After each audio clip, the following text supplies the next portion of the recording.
इस वक्त जब हम बात कर रहे हैं तब माहौल किस तरीके का है वो आप भी जानते हैं। रमज़ान का महीना चल रहा है, आज 12वां रोज़ा है। बहुत से ऐसे रोज़दार हैं जो प्रोटेस्ट कर रहे हैं, बहुत से ऐसे रोज़दार हैं जो वहाँ अलग अलग इस्लामिक मुल्कों में बैठे हुए हैं और अल्लाह से ये दुआ कर रहे हैं कि बता ये तेरी कौम को हुआ क्या है। ईरान हमला कर रहा है सऊदी अरब पर, कुवैत पर, कुवैत साथ दे रहा है अमेरिका का। F-15 बहुत से एयरक्राफ्ट गिरने की खबरें आ रही है, लेकिन फिर खबर यह आ रही है कि बहुत से टॉप लीडर्स जो हैं इस्लामिक रेवोल्यूशनरी फोर्स के, ईरान के, वो मारे जा चुके हैं। मतलब और वो सब चल रहा है रमजान के महीने में, सबसे मुकद्दस महीना, जिस वक्त मुसलमान अल्लाह की इबादत के लिए दिन भर रोजा रखते हैं, तस्बीह पढ़ते हैं, तरावी पढ़ते हैं। उस दौरान दुनिया में इस्लाम का मरकज यानी अरब वाला इलाका खूनी संघर्ष में उलझा हुआ दिख रहा है। एक दो नहीं बल्कि 11 मुस्लिम बहुल देशों के लोग खौफ के साए में जी रहे हैं। कब कहां से मिसाइल आकर गिर जाए किसी को नहीं पता। ना दुबई सुरक्षित है, ना अबू धाबी है, ना रियाद में शांति है, ना दोहा में सुरक्षा है, ना बहरीन के हालात अभी ठीक दिख रहे हैं। ईरान में तो सबसे ज्यादा खतरा मंडरा ही रहा है। इजराइल और अमेरिका आग बरसा रहा है वहां पर। उंगलियों पर गिन लीजिए भारत के पश्चिम यानी पश्चिम एशिया के सभी देश, जहां लोग बस इस उम्मीद में जी रहे हैं कि जिंदगी बच जाए, ऊपर से आसमानी आफत कोई हम पर ना आ गिरे। पाकिस्तान, अफगानिस्तान अपनी लड़ाई में उलझे हैं।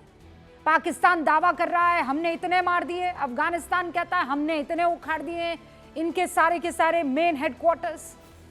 ईरान, अमेरिका, इजराइल के हमले के बाद आप देखिए किस तरीके के हालात बने हुए हैं। संयुक्त अरब अमीरात, सऊदी अरब, Bahrain, Kuwait, Qatar, Iraq, Jordan, Oman, सब पर मिसाइल दाग रहा है ईरान। लेबनान हिजबुल्लाह के कारण इजराइल का शिकार बना हुआ है। यमन के हूती विद्रोही युद्ध में कूद गए हैं, लगातार इजराइल पर वो हमला कर रहे हैं। उनके निशाने पर तेल की सप्लाई है। स्ट्रेट ऑफ होर्मुज यानी दुनिया के करीब 32% से ज्यादा मुसलमानों की आबादी वाले देश इस वक्त डर के साए में जी रहे हैं। एंड माइंड यू, वहां पर कोई हिंदू राष्ट्र का परचम बुलंद नहीं कर रहा है, कोई आरएसएस नहीं है, कोई बीजेपी नहीं है।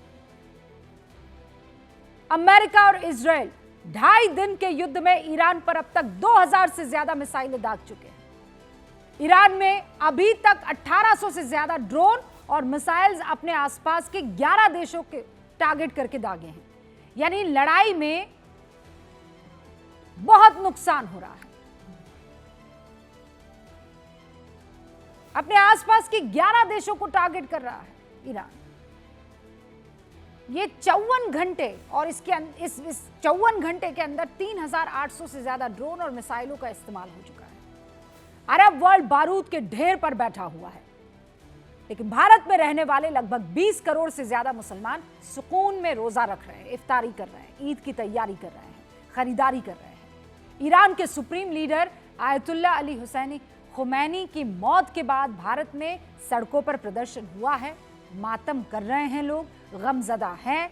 कश्मीर से लेकर कर्नाटक तक खासकर शिया समुदाय के लोग प्रोटेस्ट कर रहे हैं, क्योंकि भारत में लोकतंत्र है तो उन्होंने प्रदर्शन किया है और गमजदा हैं। और वो बता भी रहे हैं मातम करके, जब तक प्रदर्शन आजादी की सीमा रेखा को पार ना करे तब तक किसी तरह की कोई दिक्कत किसी को नहीं है। लेकिन भारत में एक और वर्ग है जो मौखिक प्रदर्शन कर रहा है, भारत का विपक्ष, खासकर कांग्रेस। समझिए, हमला किया अमेरिका और इजराइल ने, हमला हुआ ईरान पर, लड़ाई चल रही है अमेरिका, इजराइल, ईरान के बीच।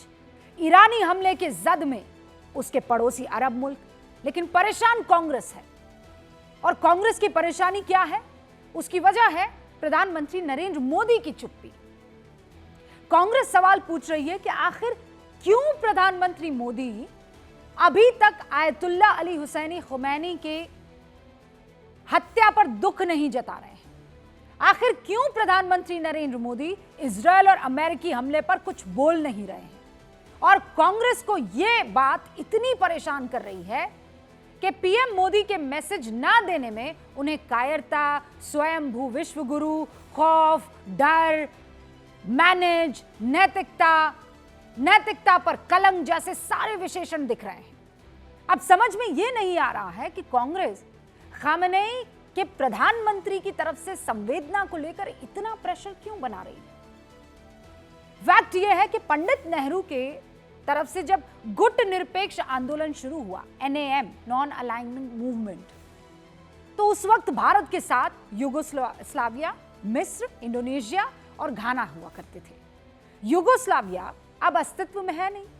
भारत के अलावा बचे 3 देश यानी मिस्र और इंडोनेशिया अभी तक सिर्फ शांति बनाए रखने की अपील की है उन्होंने।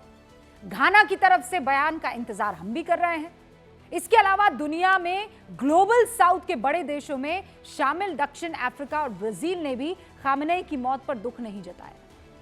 दुनिया में 57 मुस्लिम देश है, उनमें से सिर्फ 10 देशों ने आयतुल्लाह अली हुसैनी खामेनेई की हत्या पर दुख व्यक्त किया है। दूसरी तरफ प्रधानमंत्री मोदी ने आज कनाडा के प्रधानमंत्री के साथ संयुक्त प्रेस कॉन्फ्रेंस के दौरान पश्चिम एशिया के हालात पर चिंता जताई। अब सवाल है कि आखिर कांग्रेस क्यों सरकार को घेरने में जुटी हुई है इस मसले पर। ना भारत इस झगड़े का हिस्सा, ना भारत का कोई इससे लेना देना, ना भारत पर ईरान ने कोई सवाल उठाए, फिर हमारे विपक्षी नेताओं को इतनी परेशानी क्यों हो रही है। हां, अगर इस झगड़े में भारत को होने वाले आर्थिक नुकसान को लेकर विपक्ष सवाल उठाता तो समझ में भी आता, महंगाई बढ़ने की चिंता होती समझ में आता, क्योंकि अब ईरान ने सऊदी अरब में दुनिया की सबसे बड़ी तेल कंपनी अरामको, उसके रिफाइनरी पर ड्रोन से हमला कर दिया है। हालात यह है कि कच्चे तेल की कीमत 2023 के बाद सबसे ऊंचे स्तर पर है, अराउंड $80-85 प्रति बैरल। ये मैं आधिकारिक तौर पर नहीं बता रही हूं, लेकिन 80 तो है ही, अब तक 71-73 था। हालांकि भारत में तेल के दाम बढ़ने की संभावना अभी नहीं दिख रही है। यकीन मानिए, भारत में सियासत युद्ध से होने वाली महंगाई को लेकर नहीं हो रही है।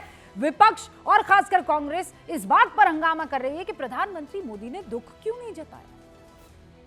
कांग्रेस के इस दुख के साथ और कोई दुखी है तो वो है एक खास किस्म का रुदाली गैंग, जिसे हर बात में मोदी को घेरने और रोने के अलावा कुछ आता नहीं।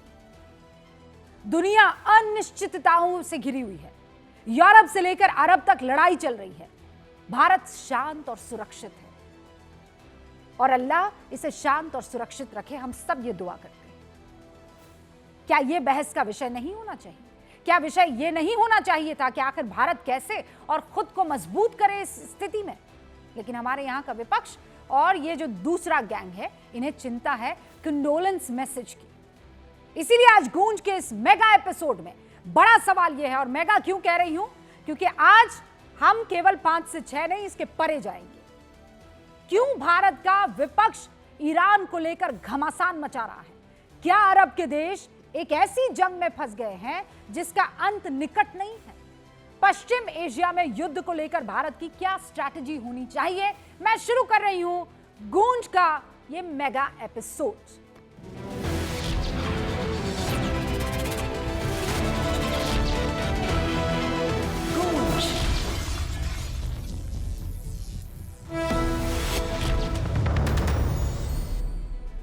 सारे खास मेहमान हमारे साथ जुड़ चुके हैं। भारतीय जनता पार्टी के राष्ट्रीय प्रवक्ता शाजिया इल्मी हमारे साथ हैं, कांग्रेस समर्थक तहसीन पूनावाला हमारे साथ हैं, कांग्रेस समर्थक पंकज शर्मा जी हमारे साथ हैं, लेफ्ट के नेता विवेक श्रीवास्तव स्टूडियो में हैं, JNU के प्रोफेसर और लेखक आनंद रंगनाथन इस वक्त आपको स्क्रीन पर दिख रहे हैं, पूर्व राजनयिक अशोक सज्जनहार साहब, वरिष्ठ पत्रकार हर्षवर्धन त्रिपाठी जी। इतने सारे मेहमान क्यों? क्योंकि फिर बता दूं, आज हम 2 घंटे तक इस मसले पर डिबेट करने वाले हैं, क्योंकि मसला इंपॉर्टेंट है और हालात आप देख रहे हैं बहुत अनसर्टेन है। शुरुआत में पंकज जी आपसे कर रही हूं, क्या मतलब, क्या ये संवेदना प्रकट कीजिए, किस बात की संवेदना? आपके लिए पंकज शर्मा कांग्रेस समर्थक हैं और हर्षवर्धन त्रिपाठी वरिष्ठ पत्रकार हैं। पहले तो मैं इस बात पर ऐतराज अपना आपके ऐतराज को मैंने फौरन ले लिया पंकज जी, आप मेरे बड़े हैं और मुझे आपसे बेइंतहा मोहब्बत है, मैं आपका बहुत, लेकिन नहीं रूपिका जी, पंकज शर्मा जी रुकिए ना, मैं वापस चेंज करती हूँ ना, रुकिए, अभी कर रही हूँ। केवल कांग्रेस समर्थक नहीं, आप वरिष्ठ पत्रकार भी हैं, या आप चाहें तो हाँ, मैं तो कांग्रेस समर्थक आप अपने आप को नहीं कहते, मैं हटा देती हूँ। नहीं, आप हर्षवर्धन त्रिपाठी जी को भी वरिष्ठ पत्रकार और भारतीय जनता पार्टी का पर समर्थक कहेंगी क्या? पंकज जी, मैं राष्ट्रीय आपको एक स्वयंसेवक बात संघ बताती का हूँ, समर्थक कहेंगी क्या? बीजेपी से कड़े सवाल पूछते हैं वो, बीजेपी को कई बार घेरा है मैं भी उन्होंने। कांग्रेस से कड़े सवाल पूछता हूँ नहीं, मैंने आपको नहीं दीपिका सुना जी। है मैं कड़े बहस को सवाल डिरेल पूछते नहीं हुए। करना चाहता, लेकिन आपके शो पर आने के पहले मैं कई बार आपके लोगों से कह चुका हूं कि कृपा करके रूबिका जी से कहें कि या तो वो बाकी सबको भी कौन किसका समर्थक है ये कहकर संबोधित करें और फिर मेरे लिए भी करें, मुझे कोई ऐतराज नहीं है। मतलब आप लेकिन अपने सिर्फ आप को मुझे कांग्रेस आप का इस तरह समर्थक एक नहीं ब्रैकेट मानते में रखती पंकज हैं। जी? मैं आई विल मूव अहेड। नहीं मानते आप? मैं फिर व्यूअर्स पर छोड़ दूंगी, मैं नहीं व्यूअर्स बोलूंगी। पर आप सबके लिए छोड़िए ना। हाँ, मैं सबके लिए व्यूअर्स पर छोड़ आप दूंगी ना। हमारे मित्र हर्षवर्धन त्रिपाठी जी का भी छोड़िए। नहीं तो इससे पहले तक तो मैं आपको कांग्रेस समर्थक कहती रही हूँ, आपने कभी दिक्कत नहीं नहीं, जाहिर की है। मैंने हमेशा क्या आपके आप लोगों से आप कहा और कांग्रेस की आपसे भी पोस्ट कहा। पर थे कभी के नहीं थे? मेरी किसी पोस्ट पर थे कि नहीं मेरी थे? बातों से आपको भले ये लगता हो कि उससे कांग्रेस का समर्थन होता है, तो हर्षवर्धन पंकज त्रिपाठी जी, जी की लेकिन बातों नहीं से नहीं, ये नहीं लगता कि मैं किसका फैक्ट्स पर समर्थन बात होता करती है। हूँ, मैं फैक्ट्स पर बात करती हूँ। क्या आप कभी कांग्रेस की किसी पद पर थे कि नहीं थे? अरे मैं था या नहीं था वो अरे मुद्दा नहीं सर, है। मैं फिर, अरे ये क्या बात हुई? आप मैं अभी आप अभी किसी को क्लियर कर दूंगी राजनीतिक ना सर। विश्लेषक और वरिष्ठ पत्रकार पंकज कहती जी, हैं मैं और अभी मुझे आप क्लियर कर हमेशा दूंगी। कांग्रेस समर्थक। मैं बताती हूँ तो आपको, ये मैं क्लियर कर, आप इस मुझे तरह कह की दीजिए रूबिका, पक्षधरता मत रखिए, इस आप कह तरह की दीजिए मुझे। तरफदारी मत कीजिए। नहीं, मैं किसी की तरफदारी नहीं कर रही हूँ। मैं अभी अभी हर्षवर्धन जी से भी यही सवाल पूछूंगी। आप मुझे कह दीजिए रूबिका लियाकत, मेरा कांग्रेस से कोई वास्ता नहीं, मैं उनके साथ कभी ना था ना हूं और आगे रहूंगा, उसका मैं नहीं कह सकता हूं, लेकिन मैं किसी पद पर नहीं था कांग्रेस के। कह दीजिए आप एक बार। जब था तब था, आज उसका ओके, क्या लेना देना है? हर्षवर्धन जी, बीजेपी के किस पद पर आप थे या हैं या होने वाले हैं, मुझे क्लियर कीजिए। लेकिन क्या वो अपनी तमाम देखिए दलीलों में रुबिका जी, अरे भारतीय वो जनता तो पार्टी आपका का चश्मा रुबिका है समर्थन ना जी, नहीं पंकज करते जी, हैं? वो तो आपका चश्मा है ना। मैं तो पद से देखूंगी, इतिहास, मैं हिस्ट्री से देखूंगी ना, उससे आप किस पोजीशन पर थे उससे देखूंगी ना। हाँ हर्षवर्धन जी बताइए। रुबिका जी, न तो मैं भारतीय जनता पार्टी में कभी रहा और न ही कोई पद रहा। पद तो छोड़ दीजिए, मैं पत्रकार ही रहा। अब एक पत्रकारों की जमात आ गई है जो पार्टी में चली जाती है और उसके बाद फिर आके कहती है कि हमको पत्रकार ही रहने दो। आजकल ऐसे कई पत्रकार हो गए हैं, तो मैं तो क्या कहूँ, दर्शक सबको जानते हैं। लेकिन आज ये नाराजगी क्यों हुई? अभी तक तो जब पद लेना था तब तो उसके लिए कोई दिक्कत नहीं थी। और पंकज जी वरिष्ठ हैं, मैं इस तरह से बोलना नहीं चाहता था, लेकिन चूंकि उन्होंने मेरा नाम लेके कहा, मेरी तो इच्छा आकांक्षा नहीं हुई भारतीय जनता पार्टी के और नेताओं के चक्कर लगाने की। आपकी हुई सर, आप राजनीतिक पद पर रहे तो इसलिए आपके बुलाया जाता है। बाकी आपकी इच्छा, मतलब जिस तरह से इच्छा प्रकट करेंगे वो आप बताएंगे, तो मुझे लगता है कि आगे से रुबिका आपको उस तरह से मेरा बुलाएंगे। निवेदन ये है अच्छा, कि अब आप आप दोनों मुझे बहुत ही किस वरिष्ठ हैसियत में पत्रकार बुलाते हैं, हैं? बहुत ही वरिष्ठ लोग हैं। रूबिका क्या जी मैं मुझे डिबेट पर कांग्रेस आ जाऊं? समर्थक मेगा के नाते मेगा बुलाती वही हैं। ज्यादा एपिसोड है, इशू है, इसका ये मतलब इशू थोड़ी नहीं कि है। हम पर्सनल अगर चीजें डिस्कस अगर करने रूबिका जी लगेंगे मुझे कि आज कांग्रेस रूबिका समर्थक के लियाकत नाते इफ्तार में बुलाती क्या हैं तो मुझे खाएगी, नहीं आना। शाजिया आपी आपने कितनी रकात नमाज अब तक अदा कर ली है, ये सब हम नहीं करेंगे ना पंकज जी। मैं समझ गई आपकी बात। अरे शाजिया इल्मी जी भी पत्रकार थी, हाँ वो थी। भारतीय जनता पार्टी अच्छा में है। मेरी बात है। वो अच्छा तो वो अच्छा छुपी भाई है भारतीय साहब, सब। जनता अच्छा पार्टी तो में है। वो वो आप तो पत्रकार दिल्ली लिखा में है, है। कैसी में बीजेपी नहीं की थी राष्ट्रीय उसको? प्रवक्ता देखिए लिखा हुआ है ना भैया। पंकज भाई आप बहुत, मैं आपसे कहना चाह रही हूँ, रूबिका और मेरी बात को थोड़ा ध्यान से सुन लीजिए। रोजेदारों को थोड़ा को एहतराम मिलना चाहिए, थोड़ी इजाजत और थोड़ा आपको लीनियंसी देनी चाहिए। आज 6:22 के बाद भी हमारा वक्त है, तो मैं एक बात कहना चाहूंगी। देखिए हमारे जैसे लोग जब पत्रकार होते हैं तो 100% पत्रकार होते हैं, और जब जाते हैं राजनीति में तो 100% होते हैं। लेकिन आप भी जानते हैं ऐसे कई लोग हैं जो कभी पत्रकार होते हैं फिर राजनीति में आते हैं, लोकसभा के लालच में आ जाते हैं, राजनीति में राजनीति छोड़ देते हैं राज्यसभा की लालच में कि वो मिलता नहीं है। हम उनमें से नहीं है। अब रुकिए, मैं आपको क्या कोई करूं कुछ नहीं यहाँ कह पे? रहा, नहीं, लेकिन मैं हर्षवर्धन फिर जी आप की लोगों को- तारीफ नहीं कर रही हूँ। हाँ, नहीं रूबिका, मैं हर्षवर्धन जी की तारीफ नहीं करूंगी। नहीं, हर्षवर्धन जी ने कई बार क्लास शाजिया ली है जी, मेरी एक भी। सेकंड रुक जाइए, खुदा के वास्ते हम लोग क्या डिस्कस कर रहे हैं वहां पे नहीं, क्योंकि पंकज जी को एतराज था और बैलिस्टिक मुझे लगा मिसाइल मैं से इससे हमले कुछ हो रहे कंट्रीब्यूट हैं कर सकती और हूँ। हम यहाँ पर क्या डिस्कस कर रहे हैं? सही मतलब है। ये तो ये चलता फिरता मजाक है। वो आनंद रंगनाथ, अरे आनंद आप हंस रहे हैं, गजब कर रहे हैं आप। नहीं, मुझे समझ नहीं आ रहा ये कौन सा युद्ध शुरू हो गया यहाँ पे। हाँ देखिए ना आप। नहीं, पर एक बात मैं पंकज जी से सहमत हूँ। एक बात मैं सहमत हूँ रूबिका, आप मेरी बड़ी बहन है इसलिए मैं आपकी बहुत इज्जत करता हूँ। बड़ी बहन? लेकिन छोटी बहन है भाई। अच्छा छोटी बहन मान लीजिए, कोई बात। अब दूसरा युद्ध शुरू हो जाएगा। डॉक्टर सुनिए, तुम दूसरा युद्ध शुरू कर रहे हो। क्या आप हाँ यार, क्या आप और यहाँ क्या पर आप- कोई मीडिएट नहीं करेगा। अच्छा, सुनिए, तीसरा युद्ध। हाँ, यहाँ कोई मीडिएट नहीं करेगा। और अगर आप मुझे कह देंगे बड़ी बहन तो 5वां युद्ध शुरू हो जाएगा। हाँ, नहीं नहीं नहीं सुनिए। अस्तगफिरुल्लाह। अरे रुकिए भैया, यहाँ तो रीटेक भी नहीं है। नहीं, मैं खुदा के वास्ते रुक जाइए। आज जो मैं याद दिला दूं आपको सबको, एक सेकंड, वो कोई सायरन वायरन है क्या, बजाइए ताकि सब एक बार फिर से होश में आए, अलर्ट मोड में आए। ब्रेकिंग दीजिए ताकि मैं इनको बता सकूं कि बगल वाले पश्चिम इलाकों में यहाँ बकायदा बमबारी हो रही है, वॉर चल रहा है। Let's come back to the topic. और पंकज जी, आपकी इजाजत से अब मैं आप ही से वापस शुरू करती हूँ। वरिष्ठ पत्रकार पंकज शर्मा जी, मेरा सवाल सीधा तौर पर आपसे है, ये कांग्रेस को संवेदना क्यों चाहिए भैया मोदी जी से खामनेई जी की मौत पर? देखिए, विश्व राजनय में, इंटरनेशनल डिप्लोमेसी में बहुत सी चीजें प्रतीकात्मक होती हैं। भारत जैसे बड़े देश का प्रधानमंत्री, इतना मजबूत, पराक्रमी और यशस्वी प्रधानमंत्री अगर खामेनेई की मौत पर अपनी कोई प्रतिक्रिया जाहिर नहीं करता है तो इससे दुनिया में एक संदेश जाता है। मुसलमानों के, आपने कहा सबसे मुक़द्दस महीने में, रमजान के महीने में ये जो कुछ हो रहा है ये बहुत महत्वपूर्ण है, लेकिन ये हो क्यों रहा है? जड़ कहाँ है? इसे शुरू किया किसने है? 2.5 दिन, 11 देश, 3800 से ज्यादा आपने बताया कि ड्रोन और मिसाइलें गिर चुकी, और आप कह रही हैं कि भारत में सुकून से रमजान के रोजे रखे जा रहे हैं। जिस्मानी तौर पर महफूज हैं, अच्छी बात है, लेकिन ज़हनी तौर पर लोग कितने इत्मीनान से हैं, ये भी सोचने की बात है। इस बात से तय नहीं होगा कि 57 मुस्लिम देशों में से सिर्फ 10 देशों ने खामेनेई की मौत पर रुख जाहिर किया है। मेरा कहना यह है कि भारत जैसे देश को इस मामले में अपनी स्थिति स्पष्ट करनी चाहिए। 2005 में जब डॉक्टर मनमोहन सिंह अमेरिका की यात्रा पर गए थे प्रधानमंत्री के नाते, और वहां उनसे पूछा गया तो उन्होंने खुलकर कहा था कि इराक में हमला करके, इराक में घुसकर अमेरिका ने गलती की। 2016 में नरेंद्र भाई मोदी ईरान गए थे, कितनी बड़ी बड़ी बातें वहां उन्होंने कही थी। जब ईरान के राष्ट्रपति प्रधानमंत्री आए भारत, तो 2018 में एक संयुक्त वक्तव्य जारी हुआ, इतनी अच्छी और बड़ी बड़ी बातें कही थी। आज क्या हो गया? कुछ लोगों को लग रहा है कि ईरान गलत है, बहुत से लोगों को लग रहा है कि अमेरिका और इजराइल गलत हैं। हाँ। ईरान की तबाही पर, उसके नेताओं के मारे जाने पर कुछ लोगों की खुशी का ठिकाना नहीं है। दर्शकों को पंकज जी ये बता देना चाहती हूँ, क्या ये यूपीए गवर्नमेंट नहीं थी जिसने ईरान के खिलाफ वोट किया था अमेरिका के साथ खड़े होकर? तब क्या यूपीए कठपुतली थी अमेरिका की? यूपीए अमेरिका की कठपुतली कभी नहीं थी। तो फिर और ईरान अगर के खिलाफ नहीं, तो फिर ईरान के खिलाफ वोट क्यों किया? हाँ, ईरान के खिलाफ वो एक विशेष परिस्थिति में ईरान के खिलाफ जब वोट करना जरूरी था। और ये कौन सी परिस्थिति है? ये परकटी परिस्थिति है।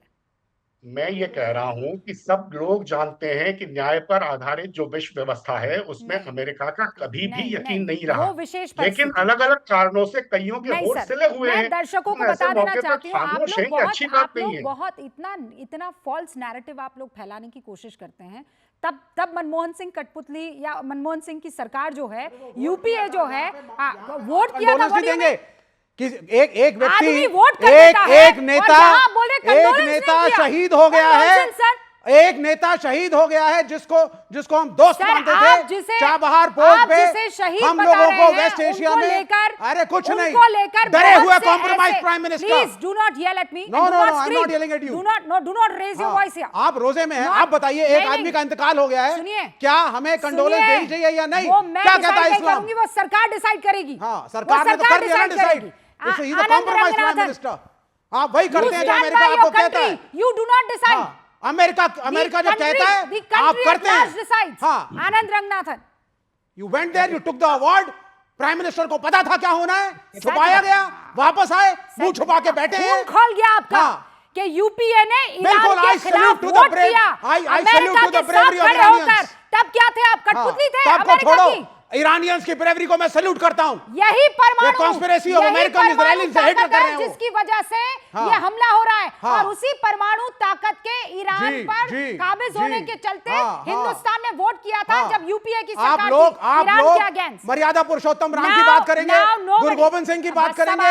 आनंद रंगनाथन स्क्रीन पर, आवाज बंद कर रही हूं मैं आपकी। आनंद रंगनाथन। रूबिका, देखिए, ईरान ने गलती करी कि इजराइल पे टेरर अटैक प्लान करवाए। आपने गलती करी कि विवेक श्रीवास्तव को स्टूडियो में लाई। ये इसलिए स्टूडियो आते हैं ताकि ये फेड आउट ना हो पाए, वरना इनको अब देखिए चिल्लाते रहेंगे, इंटरप्ट करते रहेंगे। अब मैं आपको कुछ बताना चाहता हूं। नंबर 1, देखिए कांग्रेस समर्थक कोई हो ना हो वो भी सह लेंगे, लेकिन हमास और हिजबुल्लाह का समर्थक ना हो ये हमें सहन नहीं होगा। क्योंकि जो लोग कह रहे हैं कि मनमोहन सिंह ने अमेरिका के खिलाफ बोला था ड्यूरिंग इराक वॉर, ये मैं आपको दिखाना चाहता हूं, याद करिए। हो सकता है जेनजी वालों को याद ना हो, लेकिन आप तो जेनजी के नहीं है। 1 मिलियन मुसलमानों को जिसने सरेआम कत्ल करवाया जॉर्ज बुश, मनमोहन सिंह ने क्या कहा था? Mister Bush, people of India deeply love you, ये बोला था रूबिका, आपको याद होगा। तो ये कहना कि यूपीए डिफरेंट थी और यहां पे डिफरेंट है, प्लीज थोड़ा सा आप भी पढ़ लीजिए। अब मैं मुद्दे पे आना चाहता हूं, क्योंकि पता नहीं कौन सा युद्ध यहां पे शुरू हो गया, कांग्रेस समर्थक ये समर्थक, यहां पे बहुत सीरियस डिस्कशन चल रहा है। नंबर 1, आप किसी भी नॉर्मल नेता से कंपेयर नहीं कर सकते खमेनी को। खमेनी एक तो पहली बात, he was planning large scale terror attack on Israel, Hezbollah को फंड कर रहे थे, हमास को फंड कर रहे थे, टेरर स्टेट था। अपने ही 12,000 लोगों को, इनोसेंट बच्चे बच्चियों को 1 महीना पहले कत्लेआम किया है उन्होंने। उनकी सरकार के अंडर यह कत्लेआम हुआ है, और आप कह रहे हैं कि उनके, आप रूबिका आप रोजे पे हैं और ये विवेक टेररिस्ट के जनाजे पे जाना चाहते हैं। ये यहां की प्रॉब्लम है। अब मैं आपको 2 एग्जांपल दूंगा। ये वही खमेनी है जिन्होंने ऑपरेशन सिंदूर में इंडिया को सपोर्ट तक नहीं किया। किसने हमें सपोर्ट किया? 2 कंट्रीज ने, इजराइल और तैवान। और पता इन्होंने क्या कहा था हमें? ऑपरेसर स्टेट कहा था खमेनी ने हमें। 1971 में सारे अरब नेशंस बजाय इराक को छोड़ के पाकिस्तान के साथ खड़े हुए थे। हमारे साथ कौन था? इंदिरा गांधी ने फोन लगाया, हंसकर पेपर सुनिए आप उनके, देखिए। गोल्डा मायर ने हमें इंपॉर्टेंट एम्यूनिशन दी, उसकी बदौलत हमने 1971 का वॉर जीता। और लेकिन फिर हमने उनकी पीठ पे छुरा भोंका 1973 में, यौन कुपुर वॉर में, कारगिल वॉर में। यूएस सैंक्शंस थी रूबिका, लेकिन इजराइल ने उनको डिसरिगार्ड करते हुए हमें लेजर गाइडेड एमओ दी। That turn the tide of the war. हमारे दोस्त कौन है? हमने आज तक गलती करी, पहचाना नहीं। अब शायद हम मोदी जी पहचानना शुरू किया है, और अब ये लोग आ गए हमें बताने के लिए कि दोस्त कौन है, दुश्मन कौन है। शर्म आनी चाहिए। आप बोलिए विवेक। वो है स्क्रीन पे भी। देखिए डॉक्टर रंगनाथन, अब आप सुनते चले जाइएगा जरा। 1971 के वॉर के बाद ऑर्गेनाइजेशन ऑफ इस्लामिक कंट्रीज में भारत के खिलाफ जो रेजोल्यूशन आया था, उसमें भारत की बैटिंग मिसेस इंदिरा गांधी के कहने पर पैलेस्टीनियन पीएलओ के नेता यासर अराफात ने की थी। The resolution was dropped. और सुनिए, कश्मीर के इशू पे पैलेस्टीनियंस और यासर अराफात ने भारत का साथ दिया। जब भारत आए थे तो हुर्रियत के नेता सैयद अली शाह गिलानी उनसे मिलने नहीं मिले और बाइकॉट किया। बोलने दीजिए मुझे जरा, बहुत हो गया, सुनते रहिए। आप एक कंट्री को टेरर स्टेट कहते हैं, आपको इजराइल का टेरर नहीं दिखा, आपको अमेरिका का टेरर नहीं दिखा। इराक को खत्म किया, अफगानिस्तान को खत्म किया, वेनेजुएला के प्रेसिडेंट को उठा के ले गया बेडरूम से, आपको एक गलत नहीं दिखा। आपको वियतनाम के ऊपर हमला किया, गलत नहीं दिखा। आप यहां खड़े होकर के बोला मेरे देश के खिलाफ कि ये दोनों बच्चों को बिठा करके मैंने सीज फायर कराया, आपको बुरा नहीं लगा। आपको अमेरिका का टेरर नहीं लगता, आपको ईरान का टेरर लग रहा है। Iran stood for the cause of Palestine and that was the right cause। और ईरान आज लड़ रहा है, हमें ईरान के साथ। सुनिए मैडम, मुझे बोलने दीजिए। पैलेस्टीन के वकील, रुकिए You did not stop। I did not stop। No, I'll tell you one thing। I want to support Iran। Okay, you support। It is morally right। अरे भैया एक तो जाइए ना, वो अकेला मुल्क लड़ रहा है, जाइए। अकेला मुल्क लड़ रहा है वो। रुकिए। भारत को उसके साथ खड़ा होना चाहिए, क्योंकि हमने हमेशा वो किया जो सही था। अगर राम का देश है, बुद्ध का देश है, गुरु गोविंद सिंह का देश है, राणा प्रताप का देश है, ये सब कूटनीति नहीं की इन्होंने। ये लड़े, संघर्ष किया, इन्हें पता था हम हारेंगे मरेंगे, फिर भी लड़े। ये है इस देश का रोल मॉडल। नरेंद्र मोदी वहां पे सरेंडर करके फिर से आए, उनको पता था ये होने जा रहा है। विवेक, मैं लेफ्ट का लीडर नहीं, आपको ईरान का मुफ्ती बता दूं? आप मुझे ईरान का मुफ्ती बता देती हूँ। नहीं सपोर्ट है आप, मुफ्ती विवेक श्रीवास्तव, हाँ ईरान के। अब आप मुझे जो है आइंदा से, एक तो ऐसे आप चोला बदलते हैं ना, ऐसे चोला बदलते हैं, except Shrivastava you are everything. That is what you want to do. What is Srivastava and non-Srivastava? नहीं, क्योंकि जैसे ही country which is fighting for its जैसे survival ही श्रीवास्तव आता है against the injustice of America। मैं atheist हूँ, फौरन ये कहते हैं। Of course, yes। Why not? I am an atheist. हाँ. लेकिन it is the fighting the war for the right. It is fighting a war for the right. और आज सही के साथ खड़े होना चाहिए सबको. विवेक, मैडम एक बताओ, एक सवाल, क्या आपको अमेरिका का दुस्साहस और गलतियां नहीं दिखती? मुसलमान मुल्कों के खिलाफ मुझे दिखती हैं. Please allow me. देखिए, काम मेक योर पॉइंट. 2 घंटे का, हाँ थैंक यू. ये जो इतना मुसलमानों के लिए इनके दिल का दर्द, जो खून बह रहा है ना, इनसे जरा पूछिए कि चाइना ने 1.5 मिलियन मुस्लिम्स को कंसंट्रेशन कैंप में कैद किया हुआ है. अब ये कहेंगे फेक न्यूज है. फेक न्यूज है, अमेरिकन प्रोपेगेंडा है. तुम करो अमेरिका की चाटबाजिता, मैं नहीं करता. सडनली मैं वो बोलूंगा जो सत्य है और सच है. अमेरिकन न्यूज़ पेपर है कि ईरान सही रास्ते पर है और हमें वो करना चाहिए जो मॉरली सही है. डरना नहीं चाहिए, ना मरने से ना कुछ और रमजान का समय, रोजे का समय, वो बोलिए जो सही है. रुक जाइए. ये जो सनी देओल बन के आप हैंडपंप उखाड़ने की कोशिश नहीं, it is a question of ethics. You tell me if America is right or wrong. Facts की जब बात होती है, किसी को चीखने की, मैं नहीं चीखूंगी. मेरे पास एनर्जी की वैसे ही बहुत कमी है, मैं नहीं चीखने वाली हूँ. Now listen to me, please bring Vivek Shrivastava on screen and I want to tell people, I really want to tell, ये जो आज चीख रहे हैं, ये पानी पी पी कर कोस रहे हैं, 2005 में लेफ्ट ने किसका समर्थन दिया हुआ था? यूपीए का समर्थन था कि नहीं? ये तब ईरान के साथ हूं मैं ईरान के साथ खड़ा रहना चाहता हूं. ये यूपीए के टाइम पर क्यों नहीं किया, जब यूपीए अगेंस्ट खड़ा हो रहा था? ईरान को ना अमेरिका मार रहा था तब, हाँ? आज मार रहा है, खत्म कर रहा है. अच्छा, उसके नेता को मारा गया है. वेनेजुएला के प्रेसिडेंट को उसके बेडरूम से किडनैप किया गया है. Come on, what are we talking? Again, I'm saying, do not. No, I'm not shouting, but I'm saying, is America a terror state or not? You justify Venezuela? No, I'm stating facts. Okay, I'm stating facts. Wait, now do you justify Venezuela? One. You justify Venezuela? Listen, I do not. I Good. do not. I do not. You justify Iraq in the killing of Saddam Hussein? I do not. Listen You justify the destruction of Afghanistan? सुनिए, मुझसे सवाल मत पूछिए, क्योंकि मेरा तो clear है मामला. क्लियर है तो बोलिए, ईरान सही कर रहा है. आपके जैसे नहीं हूं मैं. आप दोहरी राजनीति, मैं दोहरी राजनीति नहीं करता. मेरा प्राइम मिनिस्टर, उसको ईरान के साथ खड़ा होना था आज. ने खिलाफत की इज्जत, मुखालिफत की थी ईरान की, तब आप एकदम टेप चिपका कर बैठे हुए थे. तब विवेक श्रीवास्तव न जाने कहां पर मौजूद थे. हर्षवर्धन जी, अब मैं आपके पास आ रही हूं. सीधा मेरा सवाल है, ये जो डबल स्टैंडर्ड्स है ना, ये मैं पढ़ रही हूँ एक के बाद एक. ज़रा सोचिए, अमेरिकी कठपुतली पाकिस्तान के जोकर प्रधानमंत्री तक ने ईरान के लिए संवेदना के शब्द कहे और अंतर्राष्ट्रीय कानूनों का उल्लंघन की निंदा की, लेकिन नरेंद्र मोदी एक शब्द तक नहीं कह पाए. निंदा तो दूर, शोक संवेदना भी व्यक्त नहीं कर पाए. अमेरिका से आपका ये डर मेरे देश पर कलंक है. ओहो हो, बड़े बड़े शब्दावली का इस्तेमाल. ये वो लोग हैं, ये कौन इस्तेमाल कर रहा है जिसने ईरान के खिलाफ वोट किया था? No, voting is different. This is war. Really? You are killing a country and its people. You are bombing. You killed the supreme leader of Iran. ये आपको दोनों सेम दिख रहे हैं.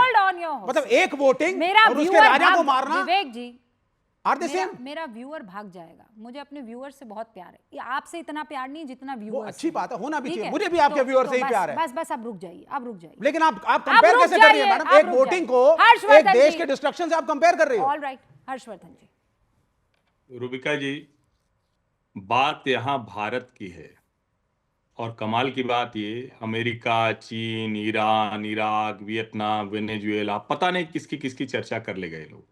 और इतना ये अमेरिका को गाली देते रहते हैं, फिर भी इनकी बीजिंग वाली यात्रा नहीं हो पा रही है. बड़ा दुखद है. बड़ा प्रयास किया इन्होंने, चीन को लेकर बहुत प्रयास किया. पहले होता था ना, खूब होता था, यहाँ से कम्युनिस्ट नेता, उनके बच्चे सब वहां मौज करने जाते थे. अब बंद हो गया है. लेकिन आज जो भारत के लोगों ने देखा है उसको ठीक से देखना चाहिए.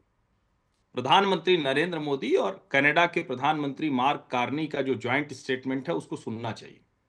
और प्रधानमंत्री नरेंद्र मोदी ने बहुत स्पष्टता से टेररिज्म, रेडिकलाइजेशन और एक्सट्रीमिज्म, इन 3 शब्दों का इस्तेमाल किया है. इन तीनों का जीता जागता उदाहरण ईरान का खामेनेई शासन है. ईरान और ईरान के लोग हमारे मित्र थे, हैं, हमारा सांस्कृतिक जुड़ाव और रहेगा. बिल्कुल. लेकिन वो खामेनेई जो महसा अमीनी को गायब करा देता है और पता नहीं चलता है, वो खामेनेई जिसके शासन में कोई भी मुस्लिमों का फिरका वहां चैन से रह नहीं पाता है, वो खामेनेई जिसको छोटी सी बच्ची के सामने, जिसके शासन में एक कुर्द को मार दिया जाता है, वो खामेनेई जो सिर्फ और सिर्फ ईरान की बदहाली लेकर आता है, वो खामेनेई जो महिलाओं को बुर्के में बांध देता है, वो खामेनेई जिसके यहां हजारों लोगों की हत्या होती उसका कोई मामला तक नहीं चलता है, वो खामेनेई जिसने वहां के लोगों को पाषाण युग में लौटा दिया, मध्य युग छोड़िए पाषाण युग में लौटा दिया, और वो खामेनेई बताएगा। और मैं फिर कह रहा हूं, अयातुल्लाह अली खामेनेई बहुत लोगों के श्रद्धा आस्था के केंद्र थे, उनका सम्मान करना चाहिए, लेकिन खामेनेई न राष्ट्रपति थे न प्रधानमंत्री। इसलिए भारत सरकार अगर किसी राष्ट्राध्यक्ष के तौर पर किसी को शोक संवेदना देती है और एक रिलीजियस सुप्रीम लीडर, दोनों का फर्क पता होना चाहिए। मैं 3 दिन से देख रहा हूं कि लोग अलग अलग तरीके की डिबेट कर रहे हैं, न वो प्राइम मिनिस्टर थे न वो प्रेसिडेंट थे। रिलीजियस सुप्रीम लीडर को कंडोलेंस मैसेजेस भेजने का अपना एक पर्सनल तरीका होता है। भारत के हित इजराइल से जुड़े हुए हैं। कमाल की बात तो यह है कि कांग्रेस अगर इन लोगों को सुने तो इतने ताकतवर नरेंद्र मोदी है कि इजराइल जाते हैं, नेतन्याहू के साथ बैठकर एक प्लान बनाते हैं और कहते हैं कि मैं जब चलूंगा तब तुम ईरान पर मार देना। हाँ। इतना ताकतवर प्रधानमंत्री, और उसी प्रधानमंत्री को कहते हैं कि ये कायर है। ओके, अब इसीलिए पहले 3 और लोग, फिर मैं आती हूं हर्षवर्धन। एक लाइन बस। हाँ। एक लाइन और। हाँ। एक लाइन।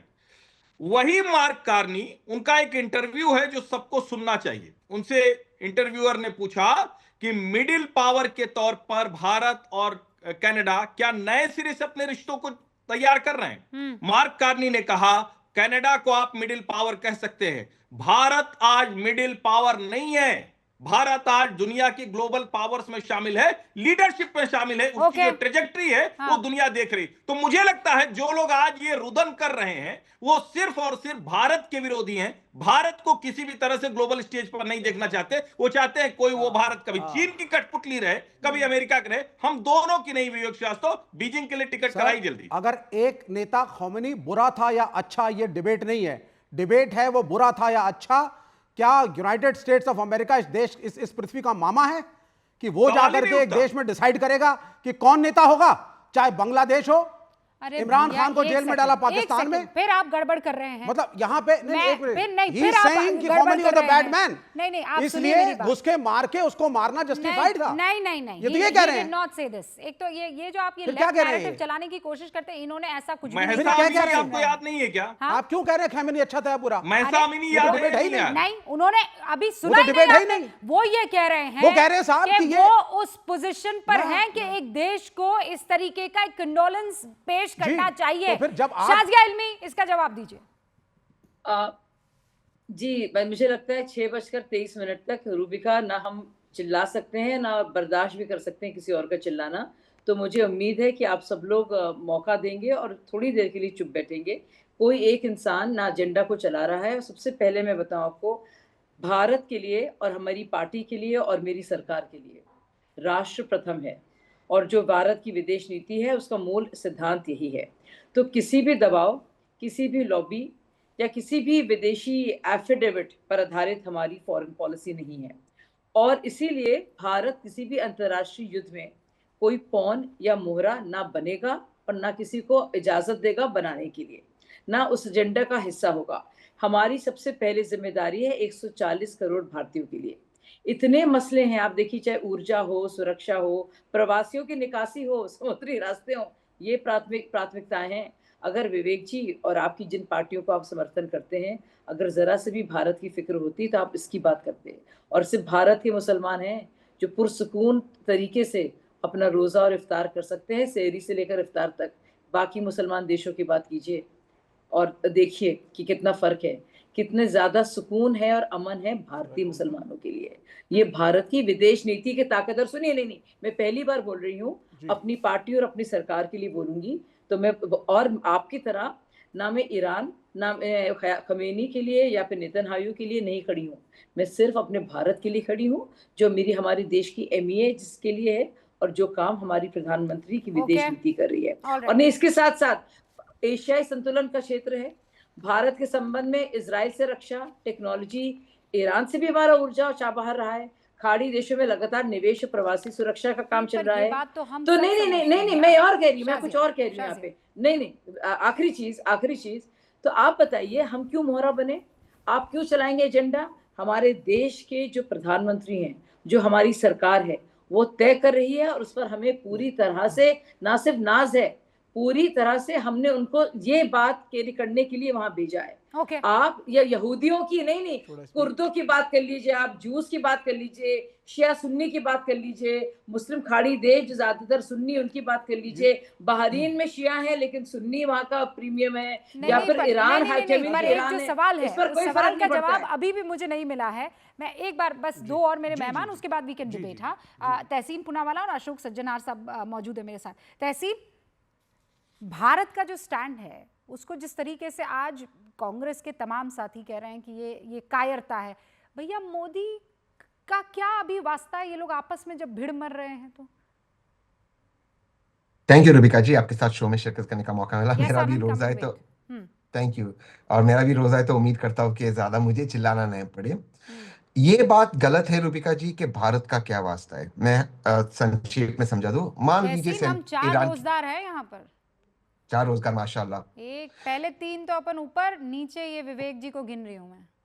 हाँ, गिन दीजिए उनको। ओहो, आनंद बहुत भी अच्छा, अच्छा आनंद भी है। 5 हो गए। पर आनंद रोजा खोलने का चॉकलेट्स खाएगा, ये मुझे पता है, और रसम में चॉपस्टिक्स खाएगा। बट कमिंग टू द जो मैं अपने जो ये देख रही हूँ व्यूअर्स लिख रहे हैं, आनंद जी नहीं, मैं विवेक जी के लिए बोल रही हूँ। विवेक जी, आप कुछ खा रहे नहीं खा रहे मुझे नहीं पता, पर गालियां बहुत खा रहे हैं अभी वो उसमें हाँ मैं बता रही हूँ, वो व्यूअर्स जो लिख रहे हैं एक के बाद एक, कुछ खाए ना खाए वो गालियां बहुत बड़ी सारी आ रही हैं। हाँ तहसीन जी। रुबिका जी देखिए, ईरान में अगर एक ऐसी हुकूमत आती है जो भारत के विरोध हो, जो भारत के फ्रेंडली ना हो, तो मुझे प्लीज बता दीजिए हम सेंट्रल एशिया, अफगानिस्तान और रशिया को कैसे एक्सेस करेंगे? पाकिस्तान का तो स्पेस है नहीं हमारे पास।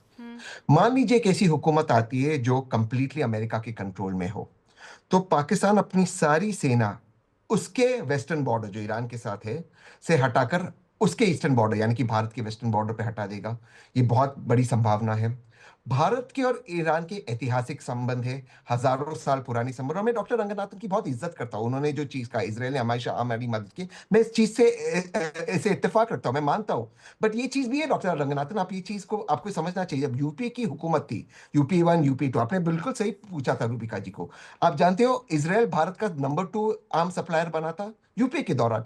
ये नहीं है कि कांग्रेस या बीजेपी वो सिर्फ अपने पॉलिटिकल फायदा देते, हर पॉलिटिकल पार्टी देश हित में काम करती है, हर पॉलिटिकल पार्टी पॉलिटिकल मुद्दे उठाती है, और पॉलिटिकल डिफरेंसेस होना चाहिए। हम ईरान नहीं है, हम इराक नहीं है, हम लिबिया नहीं है, हम एक लोकतांत्रिक मुल्क है, तो होना चाहिए। जब यूपीए को न्यूक्लियर डील मिला, 1-2-3 एग्रीमेंट मिला, हम एनएसजी के सिग्नेटरी ने, ये भाजपा वाले पैसे ले आए थे पार्लियामेंट के अंदर, इस तरह से उन्होंने पार्लियामेंट की बेइज्जती की, लेकिन किसी ने उनको नहीं कहा आप देश हित में नहीं काम कर रहे। उनका एक पॉइंट ऑफ व्यू था, तब पंकज जी लिखते थे, उनका एक पॉइंट ऑफ व्यू था, तो अलग अलग पॉइंट ऑफ व्यू हो सकते हैं, एक हमें इसको सेलिब्रेट करना चाहिए। दूसरी चीज, जहां तक सवाल है आयतुल्लाह का, देखिए भारत के जो एक, मैं शिया पॉपुलेशन को भी छोड़ दूं क्योंकि मैं खुद शिया हूं, मैं उसको भी छोड़ दूं, मैं एक अलग विषय करना चाह रहा हूं। जब भी भारत को किसी रिलीजियस पॉलिटिकल कॉन्टेक्स्ट में मदद चाहिए थी, भारत ने हमेशा आयतुल्लाह को रीच आउट किया और ईरान की हुकूमत को रीच आउट किया। मैं इसके 2 उदाहरण दे देता हूं। जब 2016 में आदरणीय प्रधानमंत्री गए थे ईरान, उसके बाद उन्होंने तब आयतुल्लाह से मुलाकात की। उसके बाद हाल में जब 2025 में ईरान पर बॉम्बिंग हुआ, तब भी ईरान ने एक एक्सेप्शन बनाया भारत के स्टूडेंट्स के लिए, तब भी बना एक्सेप्शन, भारत के स्टूडेंट्स निकले थे, और एमईए ने बहुत अच्छा काम किया, भारत के स्टूडेंट्स निकले थे ईरान के बाद। हमारे जो संबंध है, मैं ये बात बिल्कुल हर्षवर्धन जी की मानता हूं कि वो कोई संवैधानिक पद पे नहीं थे, लेकिन उनके अच्छे संबंध थे भारत से। उनका जो परिवार, 10 सेकंड और उनका जो परिवार का हिस्सा था वो भारत से आते थे, उनका परिवार भारत से वो ईरान शिफ्ट हुए थे। तो मुझे लगता है not prime minister but government of India, एक रिलीजियस लीडर जिनके एक ऐतिहासिक संबंध थे भारत से, उनकी पैदाइश उनके परिवार की भारत की थी, उस हिसाब से अगर कंडोलेंस देते, बट हमारा न्यूट्रल स्टैंड ही रखते, इजराइल भी हमारा दोस्त है और हम इसमें न्यूट्रल है, तो मुझे लगता है उसमें ज्यादा दिक्कत नहीं होती। Okay, all right. Anand, 30 seconds क्योंकि अशोक सज्जनार साहब वेट कर रहे हैं। अच्छा, बस इतना बता दूं, तहसीन मेरे भाई ही नहीं, मेरे जिगरी, मतलब जिसे कहें कि क्या कहूं मैं, मतलब तहसीन है। लेकिन ये कह दूं, जब ये कहते हैं कि ये शिया हैं और ये कभी कहते हैं कि ये एथीस्ट हैं, तो शिया और सुन्नी दोनों शरीफ में विश्वास रखते हैं, तो कुरान शरीफ में सीधे कह रखा है कि आप एथीस्ट नहीं हो सकते, वो अलग बात है। अब मैं विवेक से सवाल पूछना चाहता हूँ, सीधा सवाल है, ये कैसा एथीस्ट है जो रोजा रख रहा है? मैं तो नवरात्र और श्रावण भी रखता हूँ। हाँ, तो आप मतलब और क्या नहीं गणपति भी रखता हूँ, मैं सेक्युलरली एथिस्ट हूँ, इसीलिए मेरे नवरात्र, श्रावण और गणपति सब रखता हूँ। 30 सेकंड है मेरे पास, ज्यादा नहीं है। देखिए विवेक, थोड़ा सा रीजन करिए, आप स्टूडियो में हैं, माफ कीजिएगा, लेकिन आप इंटरजेक्ट कर रहे हैं। आप प्लीज, मेरे भाई हैं, सुनिए मेरी बात, आप डिस्टर्ब मत करिए। आपसे एक सीधा सवाल, जी जी, पाकिस्तान का कोई लीडर पाकिस्तान में टेरर ऑर्गेनाइजेशंस को पनपने दे रहा है, फंडिंग दे रहा है, और पाकिस्तान से इंडिया टेररिस्ट भेज रहा है यहां पे आतंक फैलाने को सदियों से, क्या वो पाकिस्तान का लीडर इंडिया के लिए लेजिटिमेट टारगेट है, हाँ या ना? आपका कंपैरिजन ही गलत है। बोलो, आपका सवाल ही पहले ये बताओ, मूर्खतापूर्ण है। जवाब दो पहले। आप कहां ईरान को किससे कंपेयर कर रहे हैं? नहीं, मैंने कोई कंपैरिजन नहीं किया। बिल्कुल आपका कंपैरिजन गलत है। नहीं किया। आप जिस इसका नैरेटिव जवाब को दो। बनाना चाहते हैं वो भी गलत है। हाँ, मॉरली गलत है आप। अमेरिका की जगह आप, there is no question, he is comparing Iran and Pakistan in the future situation. ये कहना चाहते हैं ईरान से बड़ा कोई नहीं। सवाल है, एक सवाल ही गलत है इनका। जवाब दीजिए ना, सवाल गलत है। मैंने कोई कंपैरिजन नहीं किया, मैंने कोई कंपैरिजन नहीं किया। गलत आपने जानते, मैं दोबारा बोल रहा हूं। आनंद, ये बिल्कुल ऐसी बात है। नहीं, मुझे मेरा एक सवाल, चलिए सुनिए। ये बल्ला लेकर खड़े हुए हैं, आपने गूगली फेंकी, बोले ना ये तो गेंद ही गलत है, ये तो गेंद ही गलत है, मैं तो खेलूंगा। मेरा सवाल सुन लीजिए, अगर इजराइल लड़ रहा है, ईरान लड़ रहा है, अमेरिका का आना इजराइल के साथ सही था, हाँ या ना?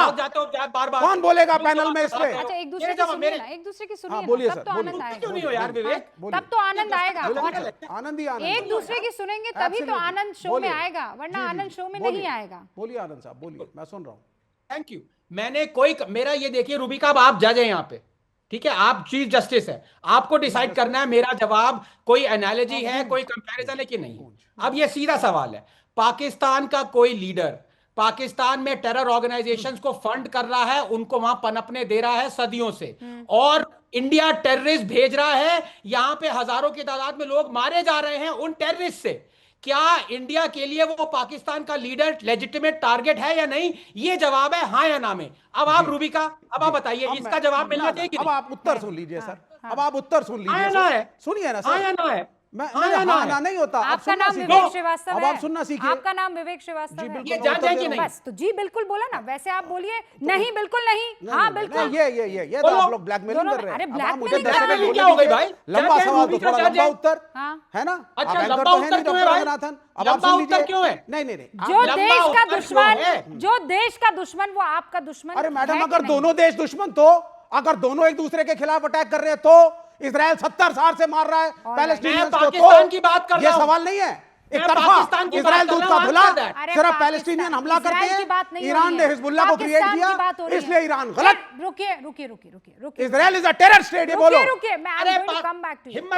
हिम्मत नहीं है आप में। नहीं, पूरी हिम्मत है, पूरी हिम्मत है। मैं दहाड़ के कह रहा हूँ, Israel is a terror state. इसे दहाड़ना नहीं, और अमेरिका गलत है, आया और इसका कोई लेना देना नहीं था, उसने एक न्यूट्रल कंट्री ईरान को पे हमला किया, गलत था।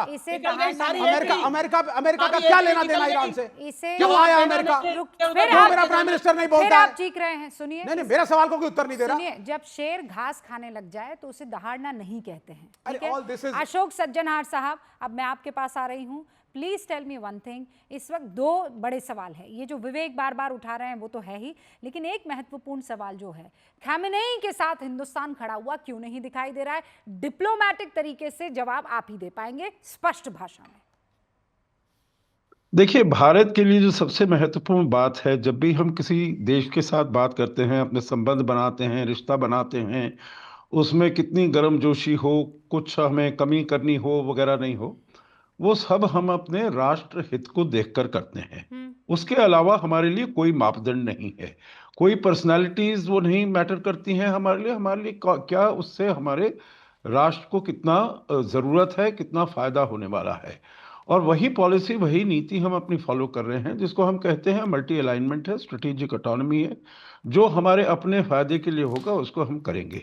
अब प्रधानमंत्री इजराइल गए, वहाँ पर 25-26 फरवरी को वहाँ पर गए, उन्होंने बात की, क्योंकि बहुत ज़रूरी बात थी हमारे लिए अपने, चाहे वो आयरन डोम की बात हो, चाहे वो और वेपनरी की बात हो, लॉइटरिंग म्यूनिशंस हो वगैरह, सबकी बहुत ज़रूरत थी। तो बहुत लोगों ने टाइमिंग के ऊपर सवाल उठाया है, परंतु मेरे विचार से देखिए, ये गवर्नमेंट को डिसाइड करना है जो किस समय हमें किस चीज़ की ज़रूरत है। और अब सरकार ने ये निश्चय किया जो हमें इन चीज़ों की बहुत ज़्यादा ज़रूरत है, तो हमें जाना है वहाँ पर। अब कुछ लोग देखिए ये बना रहे थे, जो जब वो नेसेट में बात करते हैं तो क्या वो ईरान के बारे में बात करेंगे, क्या कुछ कहेंगे? उन्होंने कुछ नहीं कहा, क्योंकि ये बात हमको समझनी है, जो ईरान के साथ भी हमारे संबंध बड़े अच्छे हैं, बहुत घनिष्ठ हैं। और ये केवल सिविलाइजेशनल वो नहीं, क्योंकि सिविलाइजेशनल तो चीज़ें होती हैं, परंतु आज के संदर्भ में हमारे लिए बहुत ये जो रिश्ता है बहुत महत्वपूर्ण है। आप चाबहार और को देख अगर लीजिएगा। अशोक जी मैं इस बात को ऐसे कहूं, और जी बहुत समझदारी से आपको इस बात को समझना होगा कि एक मुल्क क्या देख रहा है। एक मुल्क देख रहा है एक ऐसा देश जहां पर महिलाएं सड़कों पर आ रही है, और वो किसके खिलाफ प्रदर्शन कर रही है? उन्हीं खamenei के खिलाफ प्रदर्शन कर रही है जिनके लिए आप समर्थन मांग रहे हैं। तो एज अ कंट्री अशोक जी, हमें एक बीच का रास्ता अख्तियार करना होगा ना। हम दोनों का ऐसा तो नहीं है कि मोदी जी ने कहा है हाँ हम औरतों के हक और हुकूक के लिए ईरान के इन बाशिंदों के साथ खड़े हैं। उन्होंने तब भी ये काम नहीं किया। एज अ कंट्री देखिए बात ऐसी है, सुनिए, I am not here to discuss America, I am here to discuss India. मेरी प्रायोरिटी, मेरी प्राथमिकता इंडिया है। ये इस वक्त देश की जनता, आपका अमेरिका ये, आपका अमेरिका वो, हाँ अमेरिका जो कर रहा है वो दादागिरी है। मैं क्लियर शब्दों में कह देती हूं, अगर आपको सुनने में थोड़ी प्रॉब्लम हो रही है तो और चीख कर कह देती हूं, ठीक है? Thank you. ऑलराइट, देखिए लेकिन अभी हमारे लिए प्राथमिकता भारत है। आनंद, आई एम कमिंग। हाँ अशोक सज्जनार, फिर देखिए बात ऐसी है, India is not the conscious keeper of the world. जो जहां पर जो वो खराबी हो रही है, एक समय था ऐसा, वहां पर कंट्री ए में कुछ हो रहा है, हम अपना छत पर चढ़ जाएंगे, उसको क्रिटिसाइज करेंगे या उसको सपोर्ट करेंगे। वो हमारा नहीं है, हम बहुत रिस्पॉन्सिबली बात करते हैं। और देखिए अब उसके ऊपर भी हम नहीं करते। अगर आप ये कहते हैं इनके लिए जो वहां पर महिलाओं के ऊपर इतने अत्याचार हो रहे हैं, अब इसने ईरान ने वहां पर अपने प्रॉक्सी यूनिट्स भी तो इस्टेब्लिश किए हुए हैं, चाहे वो हूती हो, चाहे वो हिजबुल्लाह हो, चाहे वो हमास हो। हमने हमास के बारे में कहा क्योंकि उन्होंने टेररिज्म, आतंकवाद को उन्होंने बढ़ावा दिया। आतंकवाद कहीं भी हो उसकी हम निंदा जरूर करेंगे, तो इसीलिए हमने उसको कहा, बिल्कुल। परंतु अगर ईरान का है, जब ये लड़ाई शुरू हुई 28 फरवरी को, हमारे विदेश मंत्री ने सुबह उनसे बात की, इजराइल के विदेश मंत्री से, उसके बाद उन्होंने शाम को ईरान के विदेश मंत्री से बात की। तो ऐसी बात नहीं है जो हम किसी की साइड ले रहे हैं, पलड़ा ये कर रहे हैं, वो कर रहे हैं। उसके बाद 4-5 विदेश मंत्रियों से उन्होंने बात की वहां पर, उन्होंने किया सऊदी अरेबिया, यूएई वगैरह। विपक्ष के पास कोई तो मुद्दा होना चाहिए ना। तो अब एक तो नया मुद्दा, विवेक जी ने अभी तो वो कहानी कहना शुरू नहीं किया है कि इजराइल गए प्रधानमंत्री, फिर नेतन्याहू के कान में उन्होंने कहा, हाँ देखिए मैं कह रही हूँ आया क्यों नहीं है वो, ये मनोहर कहानी कैसे नहीं आई है। अब रुकिए, अब इस कहानी को रोकिए ना, रुकिए। और बहुत सारे व्यूअर्स आपको बहुत सारे मैसेजेस भेज रहे हैं कि इजराइल और यूएस, और जब ये अटैक करते हैं ईरान पर, जो युद्ध में तब्दील होता है ये सब कुछ, उसका तीसरा दिन है। हालात संभलते हुए अभी नहीं दिख रहे हैं, दोनों तरफ से हमले जारी है। ईरान दावा कर रहा है कि अमेरिका को ये युद्ध अभी बहुत महंगा पड़ने वाला है। ट्रंप कह रहे हैं कि ईरान से सबसे बड़ी गलती हो गई है। लेकिन इन सब के बीच कोई अगर पिस रहा है तो वो है अरब का पूरा इलाका। ईरान हर उस देश को निशाना बना रहा है जो अमेरिका का सहयोगी है या फिर अमेरिका के बेस वहां पर उस इलाके में है।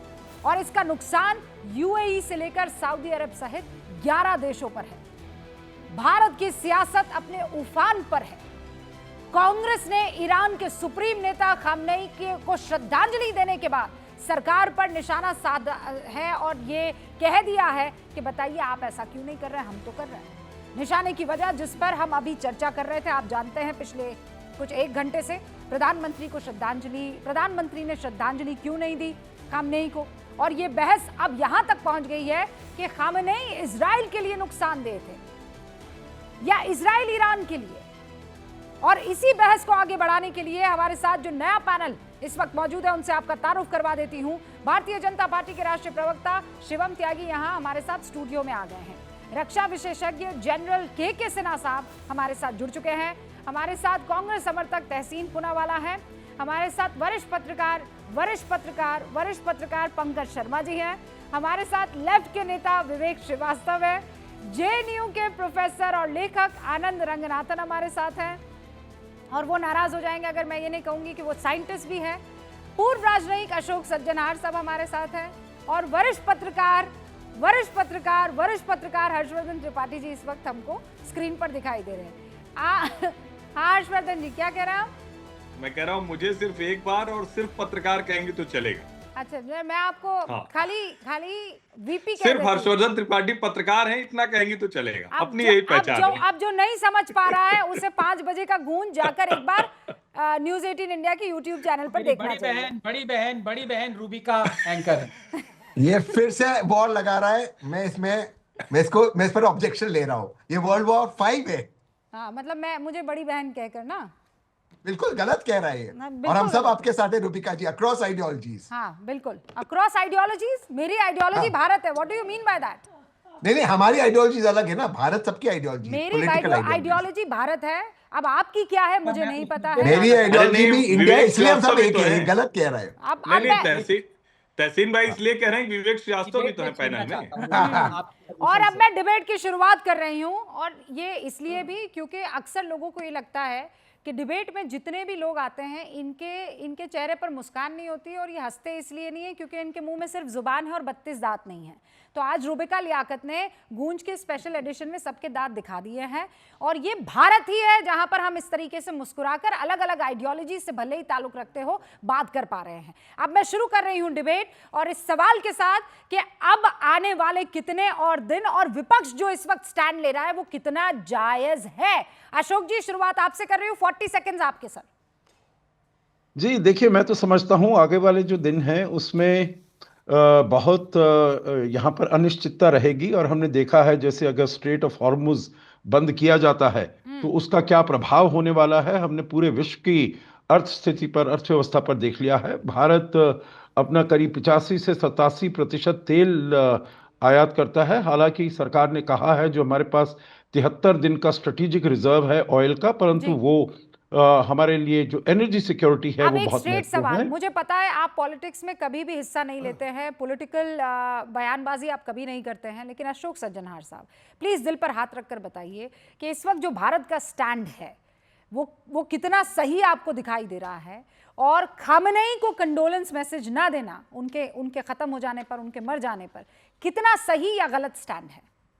जी रूबिका, धन्यवाद। आपने बिल्कुल ठीक कहा। मैं पॉलिटिक्स में बिल्कुल नहीं पढ़ता हूँ, ना ही पढ़ना चाहता हूँ। बहुत हमारे क्या कहें धुरंधर नेता यहाँ पर बैठे हुए हैं, आपके पैनल में बैठे हैं, बड़े धुरंधर हैं, तो उनके सामने तो मैं वैसे कुछ नहीं कहना चाहूँगा। परंतु आपने कहा दिल पर हाथ रखकर कहिए, तो मैं दिल पर हाथ रखकर ये कह सकता हूँ जो हमारा स्टैंड बिल्कुल ठीक है, बिल्कुल सटीक है, बिल्कुल सशक्त है, और अपने हितों को आगे ले जाने के लिए हम बिल्कुल एक ठोस नींव पर खड़े हैं। फाउंडेशन हमारा बहुत ठोस है। जिस प्रकार से हमारी बढ़ती चढ़ती हमारी प्रोफाइल है, हमारा क्लाउट है पूरी दुनिया में, उसी के अनुसार हम बड़ी रिस्पॉन्सिबली काम कर रहे हैं, जिसके साथ भी हमने करना हो। ईरान के लिए भी हमने, विवेक जी कह रहे हैं दिल लेफ्ट साइड पर होता है, आपने गलत साइड पे हाथ रख दिया और लेफ्ट में दिमाग नहीं होता है। आपने गलत साइड पे, हम लेफ्टिस्ट है ना, दिल वाले हैं। देखिए आप, हम दिल से बोलते हैं, जो सही है वो बोलते हैं। नहीं देखिए आप मेरा हाथ देखिए, आपने राइट साइड पे हाथ रख दिया, दिल लेफ्ट साइड पे होता है sir. You are imagining things. आपने तो मेरा हाथ देखा ही नहीं है, it is not visible in this. तो डोंट इमेजिन द रिवर्स। दिल पे हाथ रख के दिल की बात करिए सर, दिल पे हाथ रख के कूटनीति मत करिए कि that which is politically correct. बड़ी खबर, बेरूत में इजराइल का बहुत बड़ा हमला हुआ है, एक एयर स्ट्राइक हुई है। एयर स्ट्राइक में हिजबुल्लाह का खुफिया जो प्रमुख है वो ढेर हो गया है। आईडीएफ ने मारे जाने की पुष्टि की है। एक और बड़ी खबर है, आईडीएफ ने कहा है कि हिजबुल्लाह का जो खुफिया तंत्र संभालने वाला चीफ था उसे ढेर कर दिया गया है। बहरहाल अब मैं इस मुद्दे पर आ रही हूं कि यहां जो राजनीति हो रही है वो कितनी सही कितनी गलत। शिवम प्लीज मुझे ये बताइए कि आपने कंडोलेंस मैसेज क्यों नहीं दिया आपकी सरकार ने? देखिए, सबसे पहले तो मुझे आपका हंसता हुआ चेहरा देखकर, आनंद रंगनाथन जी का, और इवन मेरे जो ऑपोजिशन में उनका हंसता हुआ चेहरा देखकर बहुत अच्छा लगा। सारी दुनिया में मैं देख रहा हूँ कि कहीं पर एंकर्स और तमाम जो है राइट की तरफ जा रहा है भैया, दिल लेफ्ट की तरफ। भैया ये लेफ्ट ही है। हाँ अच्छा हाँ बताइए। तो बड़ा अच्छा लगा देखकर, इवन हमारे ऑपोजिशन वाले हैं वो भी इतना हंसी खुशी हंस रहे हैं, तो कम से कम इस बात का तो धन्यवाद कर ही दीजिए कि देश बहुत ही सेफ हैंड्स में है। हमारा आकाश तीर से लेकर S-400 तक जो हमने एक सेफ्टी नेट तैयार किया है, उसमें आपको चिंता करने की कतई आवश्यकता नहीं है, आपके हंसते हुए चेहरे बता रहे हैं। जहां तक बात मैं कहता हूं श्रद्धांजलि मैसेज देने की है या ट्वीट करने की है, इस देश की फॉरेन पॉलिसी 140 करोड़ लोगों के लिए है। हमारा सबसे पहला हित जो है 140 करोड़ लोग हैं, उनके लिए जो भी चीज़ें बेहतर और सही होगी इस देश की सरकार करेगी। हमें ना खास तौर पर अपीजमेंट करने के लिए अपने देश में अपनी फॉरेन पॉलिसी को टिल्ट करने की आवश्यकता है। जो हमारे इंटरेस्ट हैं हम उनको सेफगार्ड करके चलेंगे, और हम दुनिया के एक ऐसे देश हैं जो सबसे पहले और शुरुआत से ही आतंकवाद से लड़ता और ग्रसित होता हुआ आया है। मैं मानता हूं कि कहीं ना कहीं जो चीजें हुई हैं वो बिल्कुल ठीक हैं, सही दिशा में जा रही हैं, हमारे हित हैं, देश के हित पहले हैं, कोई तुष्टीकरण नहीं होगा, कोई कुछ नहीं होगा। मेरा और एक सवाल और, रूबिका जी, मैं जब अभी आ रहा था, हम खुश हैं, बहुत अच्छी बात है, और मैं मानता हूं कि इस देश में डेमोक्रेटिकली हर किसी को जो है अपना प्रदर्शन विरोध करने की पूरा अधिकार है। लेकिन अभी आते हुए मेरे दिमाग में बस एक चीज आई कि अगर हमारा युद्ध ईरान से हो गया होता तो इस देश के जो 100 शहरों में लोग ये लगातार इस हाल में हैं और ऐसे ऐसे वीडियोस निकल कर आ रही हैं, ये किसके साथ खड़े होते? गलत बात है। पाकिस्तान से जब, प्लीज बीच में नहीं बोली, पाकिस्तान से जब युद्ध हो रहा था ये सड़कें खाली क्यों थी? ये लोग कहां थे? सब हिंदुस्तान के साथ। रुकिए ना, बीच में नहीं बोल। पाकिस्तान से जब युद्ध हो रहा था ये सड़कें खाली क्यों थी? ये लोग कहां थे? प्लीज रुकिए ना, प्लीज। आप बोलिएगा, मैं मौका दूंगा। आप गलत बोल रहे हैं। नहीं अब ठीक है, आप मुझे प्लीज रुकिए ना, टारगेट कर रहे हैं, लेट मी स्पीक बिना उसका नाम लिए। मैं लड़ते नहीं ना, प्लीज। Thank you.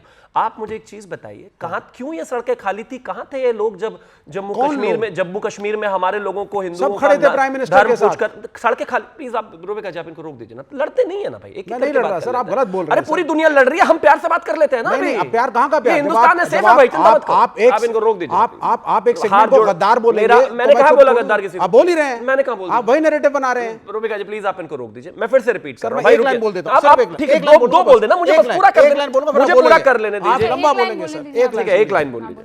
सर, अगर ईरान से इस मुल्क का, भारत का, इंडिया का युद्ध हुआ होता, मैं आपको क्लियरली बता रहा हूं, अपोजिशन की पार्टीज और इस देश का हर मुसलमान भारत के साथ खड़ा रहता, भारत के साथ, सेना के साथ खड़ा। अब बोल सकता हूं मैं? हाँ, मैंने मुसलमानों का नाम नहीं लिया, मैं फिर से रिपीट कर रहा हूं। अगर मैं सिर्फ यही सोच रहा था, और मुझे ट्विटर से लेकर हर जगह न्यूज 18 के दर्शकों और इस देश के 140 करोड़ लोगों से सिर्फ इतना जवाब चाहिए कि अगर हिंदुस्तान का ईरान से युद्ध हुआ होता तो ये जो पूरे देश में प्रदर्शन है ये लोग किसके साथ होते? जब पाकिस्तान से हमारा युद्ध हो रहा था और पूरी ऑपोजिशन से लेकर तमाम ये लोग कहां थे? सड़कें खाली क्यों थी? जब कश्मीर में हमारे लोगों को धर्म पूछकर मारा गया, फायर के पहले सब आपके साथ थे। दिस इज रॉन्ग भाई। अभी आपने टाइम मांगा, मैंने दे दिया। प्लीज आप रुकिए ना भाई, मुझे क्या बोलना है ये मैं तय करूंगा। जब आपको जो बोलना होगा आप तय करिएगा। जब कश्मीर में हमारे लोगों को धर्म पूछकर मारा गया तब सड़कें खाली क्यों थी? ये लोग कहां थे? इनको इतनी परेशानी क्यों नहीं थी? जब इस देश में 26/11 हुआ सड़कें खाली क्यों थी? लोग सड़कों पर क्यों नहीं थे? इनको दर्द क्यों नहीं था? और इसी तरह के लोग बाहर क्यों नहीं थे? और जब फलस्तीन और गाजा पर इस तरह की स्थिति हुई तो ये लोग वहीं पर थे और आज भी ये लोग वहीं पर है। मैं सिर्फ एक चीज कहना चाहता हूं, मुझे किसी की ईमानदारी पर कोई शक नहीं है, लेकिन आज दुनिया उठाकर देख लीजिए। अभी एक देश के प्रमुख चैनल पर लीडर ऑफ ऑपोजिशन इजराइल का मैं बयान देख रहा था, ही सिंपली सेड हमारे we have 100 issues with this current government and even the prime minister of Israel, but अभी हम इस देश की सेना के और देश के साथ हैं। कहां चले जाते हैं ये लोग और क्यों? बोला था तो मेरे देश का इंटरेस्ट प्रायोरिटी रखिए ना भाई। बिल्कुल था सर। लोग खड़े होकर इस देश में कह रहे हैं खामनेई मेरा था, कोई कह रहे पिता था, कोई कह रहे माता था। मैं सबका सम्मान कर रहा हूं, लेकिन ये देश भी कुछ लगता होगा आपका कि नहीं लगता भाई? कुछ सवाल पूछे ना, कुछ सवाल आपने पूछे ना। मैं आपको शिवम त्यागी एक बात बता देती हूँ, इस देश का मुसलमान जब भारत पर आएगी ना तो सबसे पहले खड़ा होगा और सबसे नहीं ये लोग जो हैं वो कौन लोग हैं? खामनेई के सपोर्ट में जो आ रहे हैं वो बड़े लेवल पर शिया मुसलमान हैं, शिया मुसलमान हैं। नहीं, राहुल गांधी शिया मुसलमान नहीं है। मैं कह रही हूँ वो जो सड़कों पर उतर आ रहे हैं वो मुसलमान ही है, वो शिया मुसलमान है और वो इनको अपना मुअज्जम रहबर मानते हैं, मतलब सुप्रीम लीडर मानते हैं। और पहलगाम में जब हुआ था तब कश्मीर का युवा, चाहे वो मुसलमान हो, शिया के सुन्नी, वो बाहर निकला था। डोंट से दिस, मैं वहां पर मौजूद थी। मैंने किसी का नाम नहीं लिया। शिवम, जो फैक्ट है वो फैक्ट है, आप तय कर जो लेगा। फैक्ट है वो फैक्ट है। नहीं बिल्कुल हो, मैं क्या कह रहा हूं, आपके लिए जो फैक्ट है बिल्कुल रहे, मेरे लिए भी वही फैक्ट है लेकिन ये देश अपने देखिए, लिए तय करेगा, इसमें कहीं कोई दो देश का मुसलमान किसी पार्टी को आप पता पसंद नहीं ना मुसलमान पसंद कर मुसलमान क्यों सकता कह रही है। हैं? मैंने मुसलमान कहा ही नहीं, क्योंकि आप इशारा उस तरफ कर रहे हैं ना। अरे इतना इशारा बेवकूफ क्या कोई होता है नहीं भाई, मेरे पास जबान है, मैं जो सीधा बोलना होगा मैं सीधा इतना बोलूंगा। बेवकूफ कोई नहीं है, आप बिल्कुल नहीं बोल सकते हैं। बिल्कुल नहीं। आप नहीं राहुल बोल गांधी सकते। मुसलमान मैं कह नहीं रही है, हूँ प्रियंका गांधी मुसलमान आपको नहीं है, अभी- पूरी अरे कांग्रेस अगर- मुसलमान नहीं है, पवन खेड़ा मुसलमान तो नहीं ये है, कहिए- अखिलेश तो ये यादव कहिए- तो मुसलमान आप नहीं है, कहिए ना बिल्कुल नहीं है। कांग्रेस, तो आप कहिए ना बिल्कुल नहीं है ये कांग्रेस, वो मुसलमान, प्रोटेस्ट कर ही नहीं रहे। बिल्कुल नहीं है मुसलमान। कांग्रेस इस देश का प्रोटेस्ट कर लीडर ही ऑफ नहीं रही ऑपोजिशन है। बैठकर कहता है कि राफेल गिरा दिए, वो प्रोटेस्ट मुसलमान है कांग्रेस क्या? नहीं कर रही है। वो मुसलमान है क्या? प्रोटेस्ट कांग्रेस अरे नहीं भाई, कर रही है। आप कश्मीर अगर में सुनिए, कांग्रेस नहीं, नहीं, प्रोटेस्ट मैं कर रही बिल्कुल है। नहीं कह रहा। आप लखनऊ में अगर कांग्रेस कहेंगे, प्रोटेस्ट कर नहीं रही है। बिल्कुल नहीं, आप अगर कहेंगे कि मुझे मुसलमान मैं और हिंदू में हर बात राहुल मान गांधी लूंगी। और अब्दुल कलाम में से चुनना पड़ेगा, मैं अब्दुल कलाम को चुनूंगा भाई। ये बस, हिंदू मुस्लिम की बस, बात नहीं, ये बात खत्म हो गई यहाँ पर। मैं मेरा कहना सिर्फ उस आदमी के लिए जो मेरे देश में लड़ाई में रहते हुए कहता था कि हमारे राफेल गिरा दिए। मेरा मानना उस आदमी से सवाल है मेरा जो यहाँ पर खड़े होकर भाषण दे रहे हैं। बोलिए, क्योंकि फिर उसके बाद मैंने मुस्लिम कहा नहीं, आपने कहा। मैं आपसे नहीं, मैं नहीं, आप जिस तरफ आप अगर राहुल गांधी कह देते, आप अगर मेरी जो भी कांग्रेस कह तरफ देते, कश्मीर में राहुल गांधी मेरी तो एक ही नहीं कर रहे थे बिल्कुल नहीं खा प्रोटेस्ट। रहा हूं, मेरी एक ही तरफ है भाई। मैं एक बात जो सिंपल इस सी देश बात के यहाँ पर साथ कह रही है, हूँ। मेरी वही तरफ है, दूसरी कोई तरफ नहीं। अरे आपको और मैंने सोचने किसी का धर्म का चाहिए। नाम जो लिया इस नहीं, देश बहुत के सीधी साथ बात है, है। नहीं, एक जो सेकंड। इस देश के साथ है बस उसके सीधा। साथ हम भी खड़े End हैं। of- लेकिन hold on, आप End of the blanket topic. आप ब्लैंकेट बैन मैंने किसी पर लगाया ही नहीं नहीं। लगाएंगे, आप सबको पता एक नहीं, जैसा पेंट मैंने नहीं नहीं करेंगे। लगाया। ऑलराइट, अब मैं बिल्कुल नहीं आगे बढ़ लगाया। रही हूँ, आगे बढ़ रही हूँ। उससे जी। पहले तहसीन पूनावाला कुछ कहना चाह रही। तहसीन, रूबिका जी, सबसे पहले तो K Sinha ji, thank you sir for your services. आप लोगों की सर्विसेज की वजह से हम सुरक्षित है। 2 या 3 चीज मैं कहना चाहता हूँ, क्योंकि मेरे भाई शिवम ने देश हित और देश की स्ट्रेटेजी की बात की।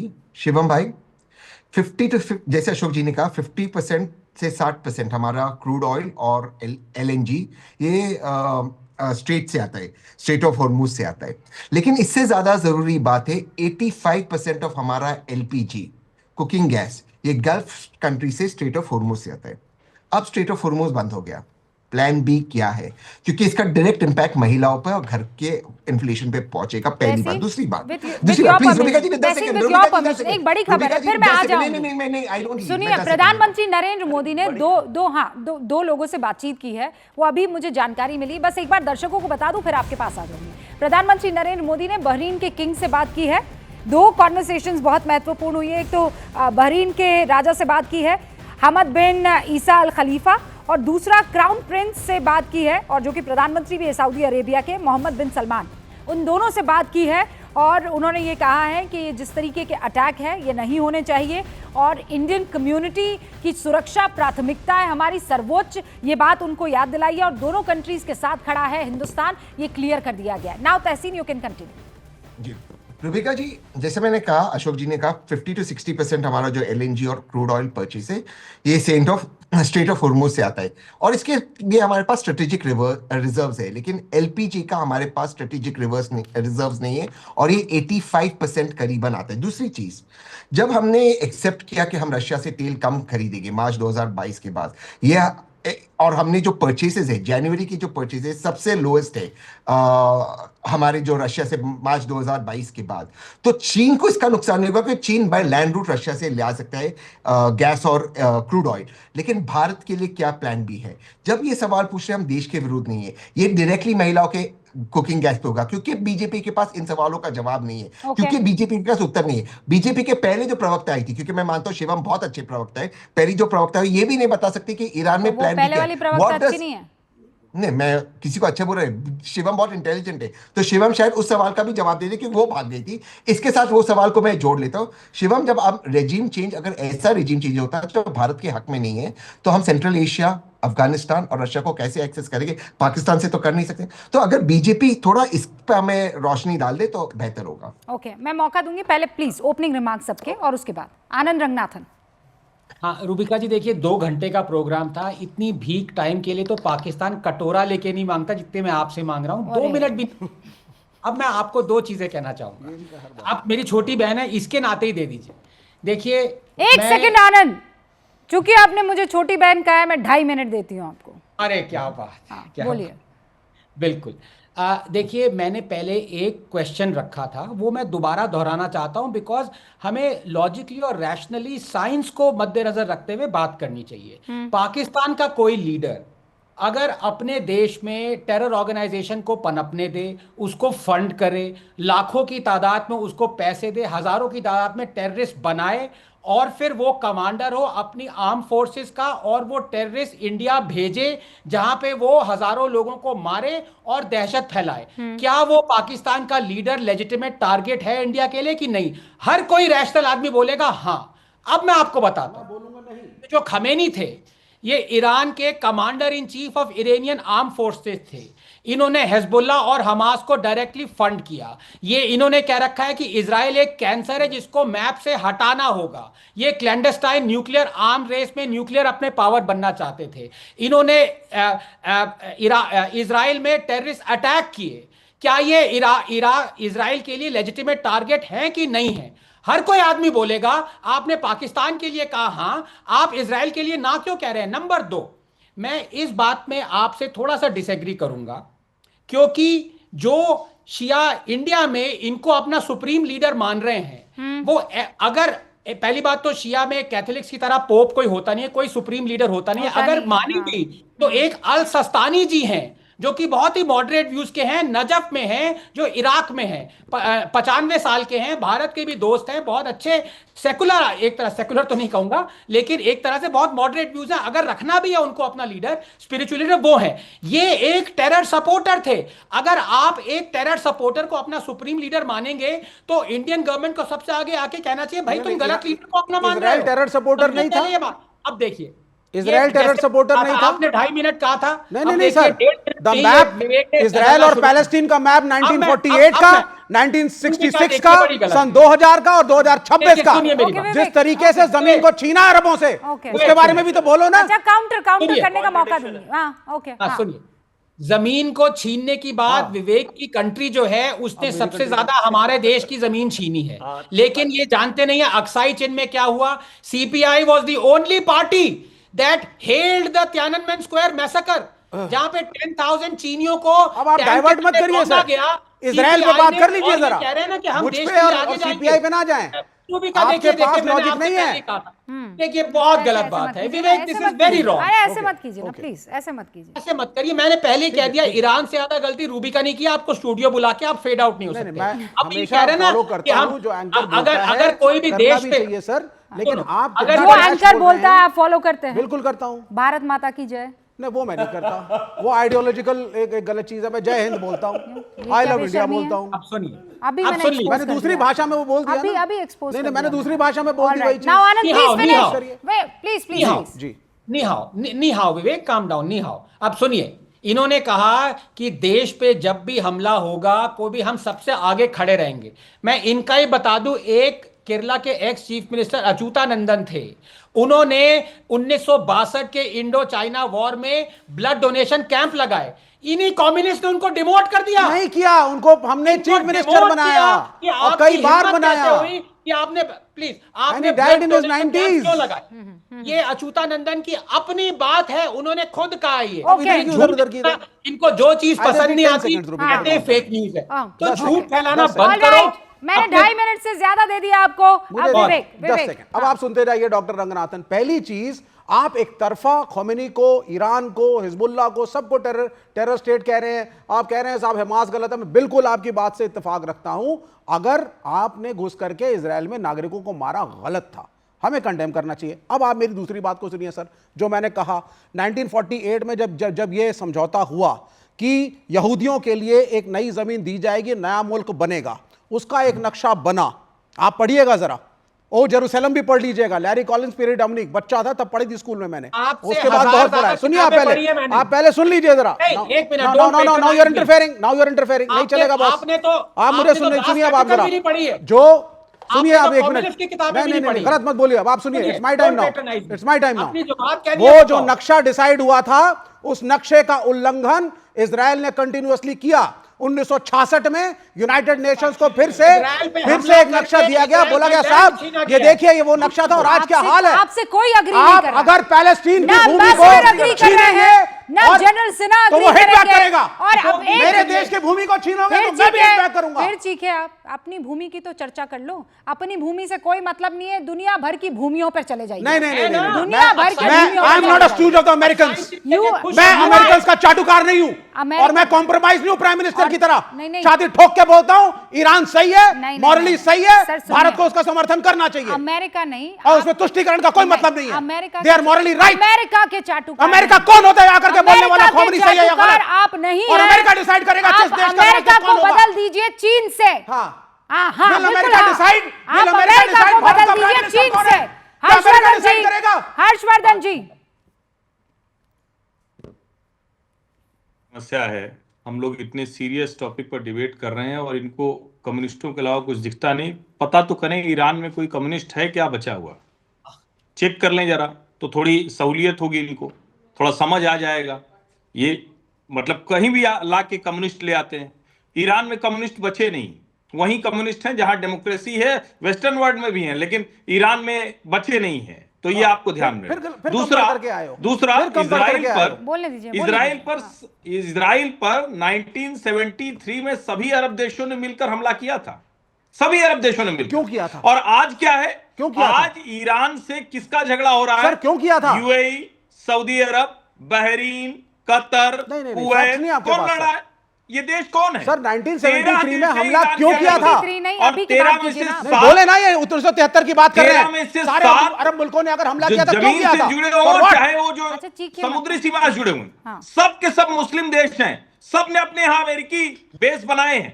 तो उन सारे के सारे मुस्लिम देशों ने सब अपने मुल्क के साथ, अपनी जमात के साथ, अपनी कौम के साथ गद्दारी कर दी। जरा से भी समझ नहीं विवेक श्रीवास्तव को इंटरनेशनल मसले पर बोलने आते हैं। अगर किसी मुल्क के फाइनेंशियल इंटरेस्ट उसके सुल्तानों के हितों को लेकर, उसके सदरों के अमेरिकन इकोनॉमी में है, और जिसकी वजह से आप पैलेस्टीन के इशू को समर्थन नहीं देते, तो हाँ गद्दारी है। प्रस्तुत करना चाहते, कमजोर करना चाहते। मैं इतनी देर से डिबेट देख रहा हूं, इस पूरी डिबेट को डेविएट कर दिया। और हमारा प्राइम मिनिस्टर कंप्रोमाइज नहीं है। हमारे प्राइम मिनिस्टर की ताकत है कि दुनिया का सर्वशक्तिमान देश भी जो कहता है डेड इकोनॉमी लौट कर टेबल पर आता है।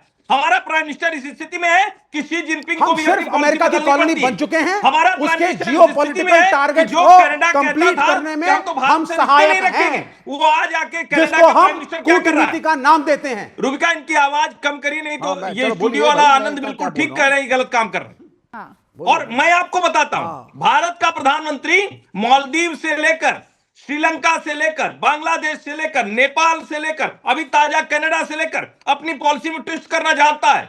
हमारे प्रधानमंत्री को पता है कि भारत के हित कैसे सुरक्षित रहेंगे। नहीं, हमारे प्रधानमंत्री को पता है, हमारा ऑपोजिशन का मानना है, आप गलत कह रहे हैं। संतुलन बिठाकर हम अपने राहुल गांधी ने जो कहा है, मैं कोट कर देता हूं, प्राइम मिनिस्टर उसको हमारी पॉलिसी बहुत स्पष्ट है, उसमें कोई कंफ्यूजन नहीं है। देश के हितों के साथ हम and the country is being compromised.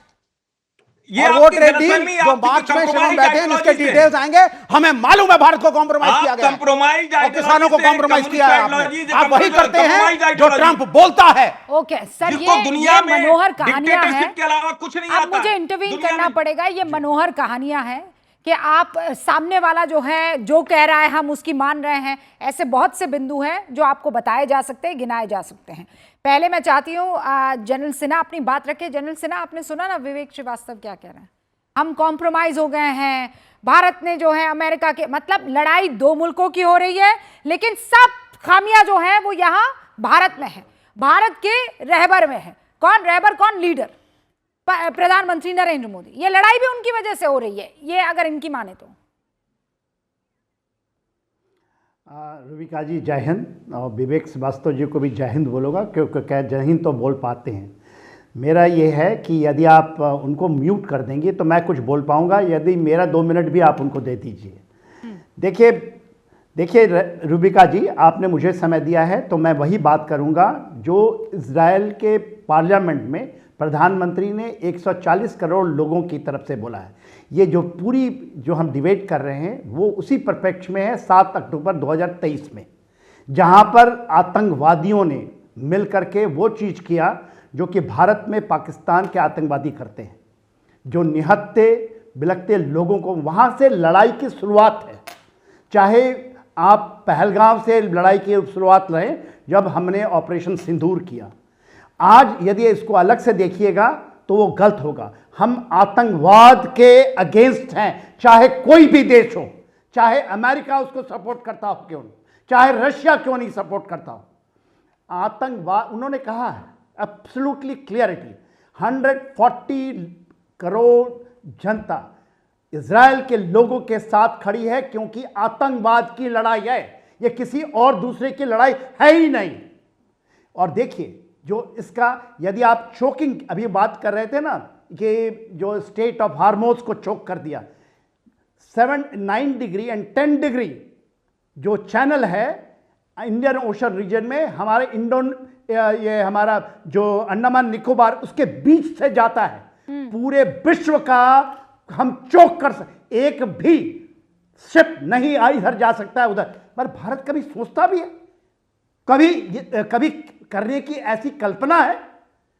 ये जो आपके इंटरनेशनल वाटर चैनल्स हैं, चाहे बल अल मंडेब हो, ये टोटल टेररिज्म है, टोटल। ओके, ये कोई चीज, आप कैसे इसको कह सकते हैं कि इसको चोक कर देंगे, और हम कह रहे हैं कि हमारी इकोनॉमी खत्म हो जाएगी। और चोक करने का मतलब ये है ना, सपोर्ट करना हमने चाहता तो है। देखा एक आदमी जो हिंदुस्तान का नागरिक मारा गया है, वो उसी ऑयल वेसल पर अटैक हुआ है, उसमें मारा गया है। 70% Hindustan, what do you mean fight for survival? अरे यूएई में बॉम्ब ब्लास्ट किस बात का सर्वाइवल है भाई? बकवास की बहरीन में किस बात का सर्वाइवल है? नहीं, बीच में नहीं बोलना। बहरीन में किस बात का, कतर में किस बात का सर्वाइवल है, दुबई में किस बात का सर्वाइवल है? मतलब दुबई में बैठी हुई एक महिला लाइव स्ट्रीमिंग कर रही थी, उसके फ्लैट में मिसाइल लगी, वो मारी गई। वो काय बात का सर्वाइवल था भाई? ये सारे अमेरिकी गजब बात हो स्टूडियोज गई। हिंदुस्तानी किस बात का? सबने एक मुल्क को घेरा, ईरान को, और वो हिट बैक कर रहा है जहां अमेरिका। पंकज शर्मा जी अभी तक बात नहीं रख पाए हैं। पंकज शर्मा जी, यहाँ पर किस बात पर हम लोगों को बहस करनी चाहिए? इस बात पर कि भारत का स्टैंड क्या है, या इस बात पर बहस होनी चाहिए कि हम भारत के हितों को कैसे सुरक्षित रखेंगे? इस बात पर भी होनी चाहिए कि भारत के हितों को कैसे सुरक्षित रखेंगे, और इस बात पर भी होनी चाहिए कि भारत को क्या रुख इख्तियार करनी चाहिए। अभी आनंद रंगनाथन जी ने हमारी सबका ज्ञानवर्धन किया खामेनी जी के मामले में। हाँ। और उन्होंने बताया कि किस तरह से वो आतंकवाद के सरपरस्त थे, आतंकियों के सरपरस्त थे, भले आदमी नहीं थे, मतलब एक तरह से असुर थे। तो 2016 में जब मोदी जी ईरान गए थे, तो एक असुर खामेनी जी से जाकर मिले, और उन्होंने उनको 7वीं सदी की कुरान की एक प्रतिलिपि भेंट की। बड़ी दुर्लभ थी और हजरत अली से जुड़ी मानी जाती है। एक तरफ तो आप कुरान की प्रति देकर खामेनी के प्रति अपने आदर का, स्नेह का, सम्मान का इजहार करते हैं, फिर रमजान के पवित्र महीने में जब इजराइल उनकी हत्या कर देता है तो एक लफ्ज भी नहीं कहते हैं। तो इस दोहरे से दुनिया की नजर में भारत की प्रतिष्ठा बढ़ती नहीं है, कम होती है, ये मेरा कहना है।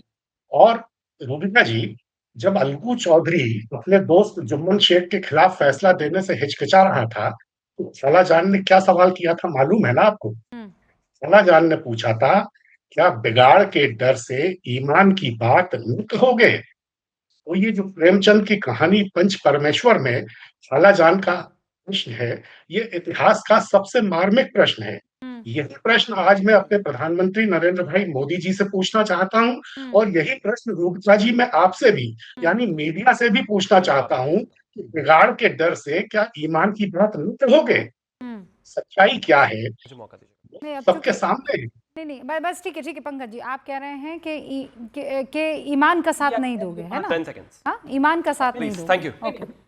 मैं सबसे पहले एक चीज कहना चाहता हूं।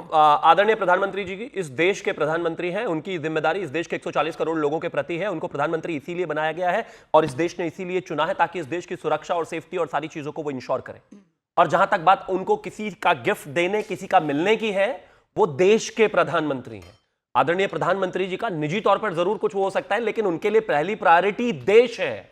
आप लोगों की तरह, आप लोगों को जब मैं कहता हूं तो कांग्रेस नहीं, फालतू के तुष्टीकरण और चाटुकारिता में नहीं घुसना है। इन शॉर्ट, हर किसी के फटे में टांग नहीं अड़ानी है। एग्जांपल दे रहा हूं, प्लीज आप इनको रोकेंगे ना प्लीज, मैं उनके बीच में नहीं बोला, कोई फायदा नहीं, प्लीज थैंक यू। एग्जांपल दे रहा हूं आपको, एग्जांपल दे रहा हूं, प्लीज आप रुकिए ना, अमेरिका से डर प्लीज आप इनको रोक देंगे कोई। डर लगता है 26/11 में आपको पाकिस्तान पीट के गया और आपने मोस्ट फेवर्ड नेशन का उनको वो दे दिया और आप यहां भाषण दे रहे हैं। आनंद लास्ट 10 सेकंड, वो था अपमान। You are scared of the Americans, आप डरते हो sir, compromise, you are scared of Donald Trump. ये इतना तो चाइना में कम्युनिस्ट नहीं रह गए जितना हिंदुस्तान में। और I am sorry guys, I am sorry. Anand 10 second. हाँ देखिए, अगर आप मेरी बहन है और हैं तो मुझे एक रिवॉर्ड दीजिएगा, अगली बार विवेक को स्टूडियो में मत बुलाइएगा, बाहर से ही इसको वो करिएगा, लिंक अप करिएगा, सारा मेरा इंटरेक्ट कर लेते हैं। देखिए हमें अगर कूटनीति की हाँ, हमें थोड़ी मैच्योरिटी दिखानी होगी। मोदी जी ने बहुत सारे डिक्टेटर से भी बात करी है, चाइना से भी बात करी है, शी जिनपिंग से, और नवाज शरीफ से भी बात करी है। इसका मतलब ये थोड़ा ना कि वो बात ना करें। ये क्या लगा रखा है कि खमेनी से बात क्यों करी? अरे वो बात मोदी ने की है ना, अगर किसी और ने की थी तो दिक्कत नहीं होती। आपको हिट करना है ना, वो बात मोदी ने की है इसीलिए दिक्कत है।